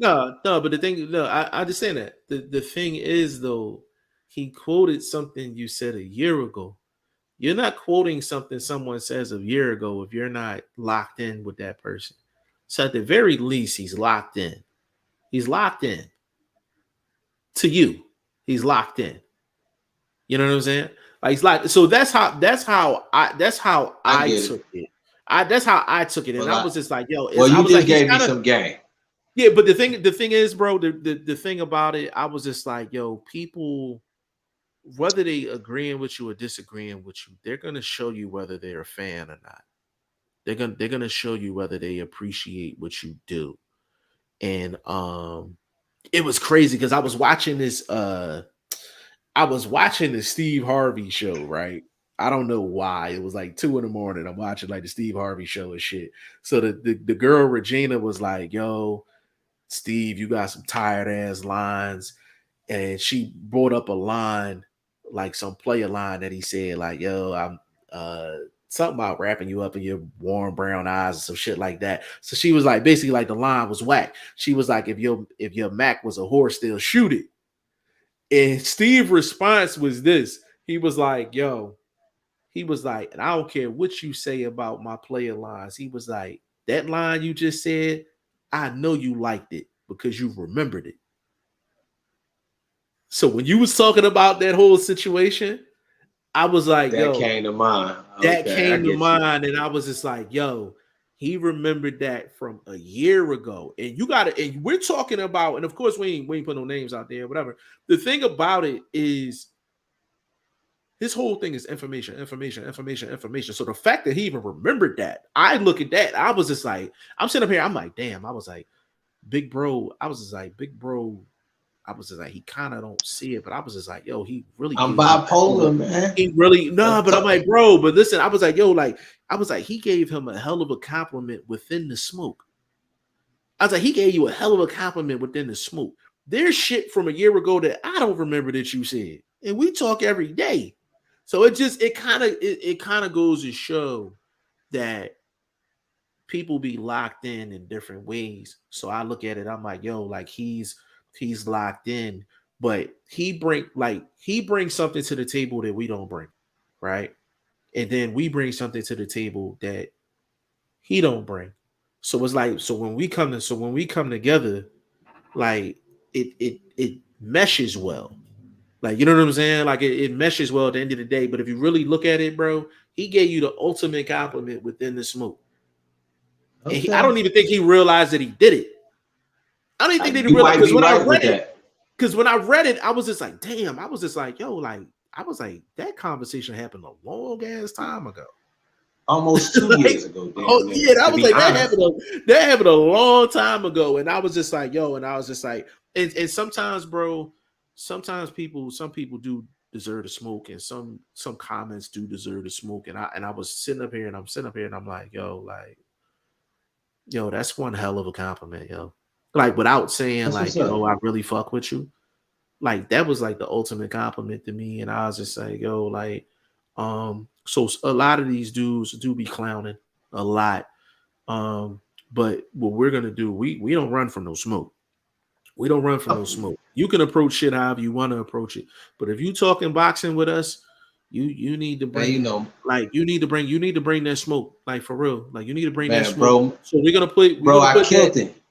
Yeah, but that Twitter situation, bro. I kill him. My wordplay is bonkers, bro. But that card, I'm gonna be specifically watching and see who got something to say in regards to that, and we definitely gonna be rumbling on that. And actually, you know what? I want to bring it to Shane's attention and actually see what Shane thinks in regards to that. In terms of just, I got some more work to do from overall perspective. You know what I'm saying? But I'm gonna definitely put that up. Yeah, that was good. That's off the top of the dome too, bro. Yeah, but that was, and we had to kind of talk. I don't even rap, but my mind run like a rapper.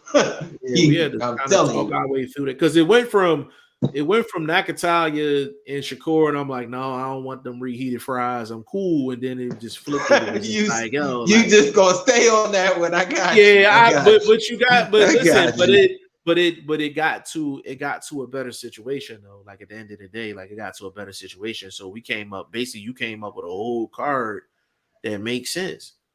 You came up with a whole card that makes sense, and it's not. And I don't want people to take this for granted before we roll. Like we say it all the time. It don't matter how many is listening, is who's listening. I mean, we know people listening. We know people listening. Like I'm gonna keep it 100. Nobody like Tagu and them may not know this, but Tagu does not get on the zone without this channel. That's a fact. Nobody mentioned Tagu's name. His name wasn't doing shit until it got mentioned on this channel. Now, Vlog was mentioning the name prior, but the video that actually got the damn near like viral status is me and Vlog going back and forth about this dude. And we was like, yo, like, Vlog, you literally got this dude on the zone. Like, you understand what I'm saying? So people, you gotta understand when you put something when you put something in front of the masses, like you want to put your best foot forward because you don't know who's listening and who's watching. There's plenty of things that Shane has said, and I think some of the big wigs has heard it. There's some things that me and Shane said, and the big wigs just took it. The Tagu situation, you know what I'm saying? Obviously, the zone took that and ran with it. And we're not saying the zone in its essence. What we're saying is it might have been somebody affiliated with the zone that fucked with the show and was like, yo, I was listening to the Goodfellas podcast. I don't know who this vlog dude is, but he just keep on mentioning it. It could have been a situation like that. So you even take my lab coat situation. We're not saying that Tim Bradley and them stole it. We're saying maybe it had been an affiliate that's fucking with the channel. Be like, yo, I don't know this dude G5 Jeff TV, man, but he got like this lab coat set. Like, you understand what I'm saying? Like, so we're actually bringing a lot of context to things that get to the masses. You know what I'm saying? And all we ask for at the end of the day, I'm like, give us our credit if that's where you got it from. It's kind of like with the betting. If Vlog gives you a 4 or 5 team parlay to hit, and you use that exact same parlay and you hit, the gentleman thing to do is to get that man his credit. And in that situation, you hit his cash app up or do whatever the case may be. And like, you know what I'm saying? Or even give him a personal shout out, however you want to do it. But you got to give credit to the source. You got to give credit to the source at the end of the day. And I don't think that happens enough. Just in life, period, beyond the media shit.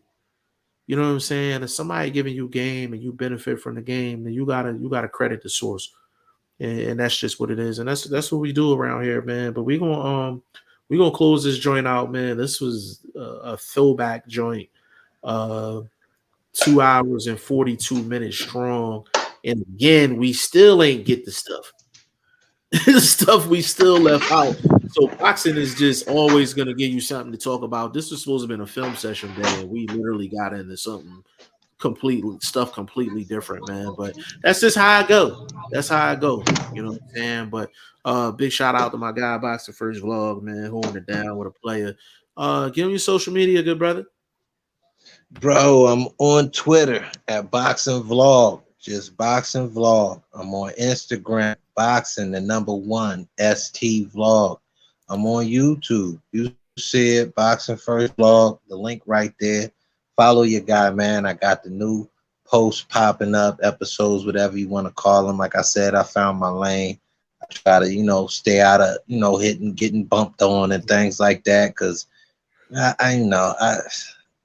anyway, I'm in my lane, bro. Betting on boxing. Get with me.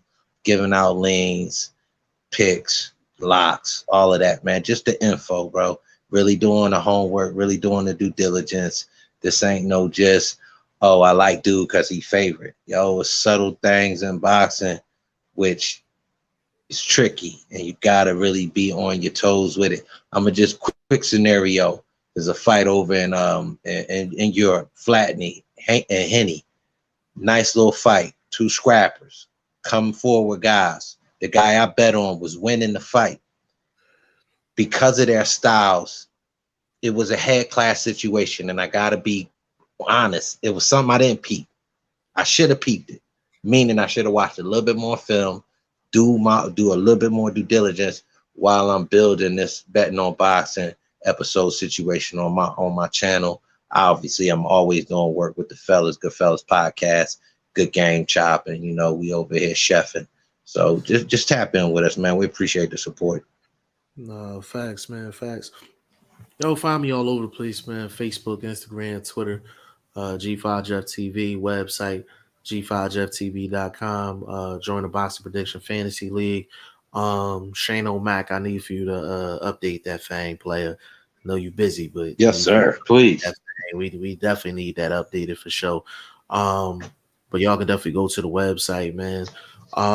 Actually, and to be honest with you, I want to say this before we go. I want to give, and we usually don't get into this, but I want to give an official number out in terms of subscriber count. Vlog is officially at 1.24 in terms of the subs. So definite progression there. And that's from the time when we were like, hey, listen, like, you know, we need to get my man to a stat.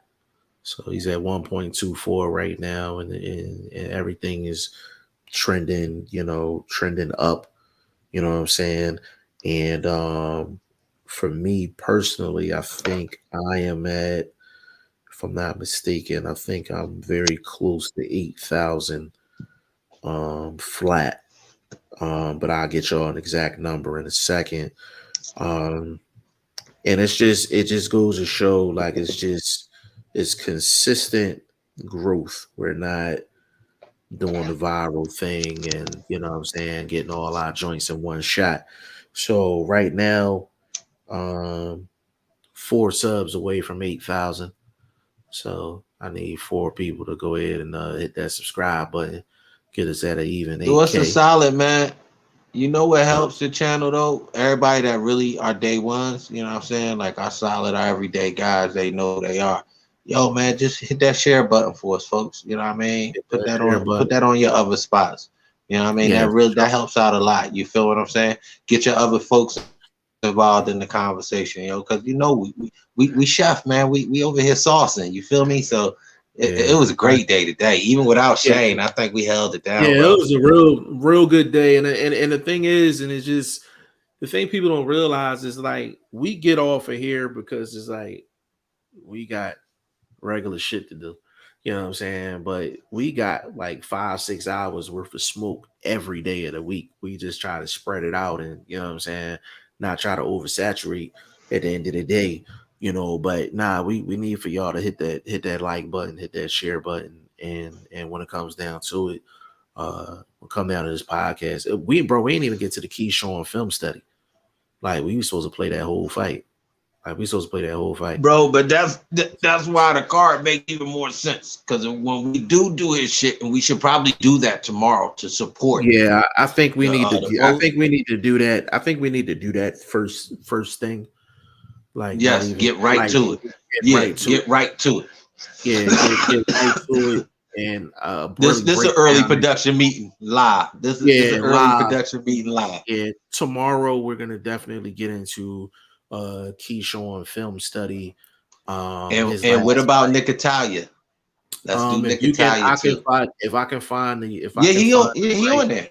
Okay, if he's on there, I'll get it on there. I'll definitely get all it top on rank there. shit is on there, bro. All top and rank shit. I'll get some Tagu stuff, like pre Garcia fight. We did that before, but we'll bring it back up just to let y'all know. I'll get the. It might be more now. It might be more now, but back then it wasn't a lot. Yeah, I'll get the Mason Bernard. I'll get the Mason Bernard. There you go.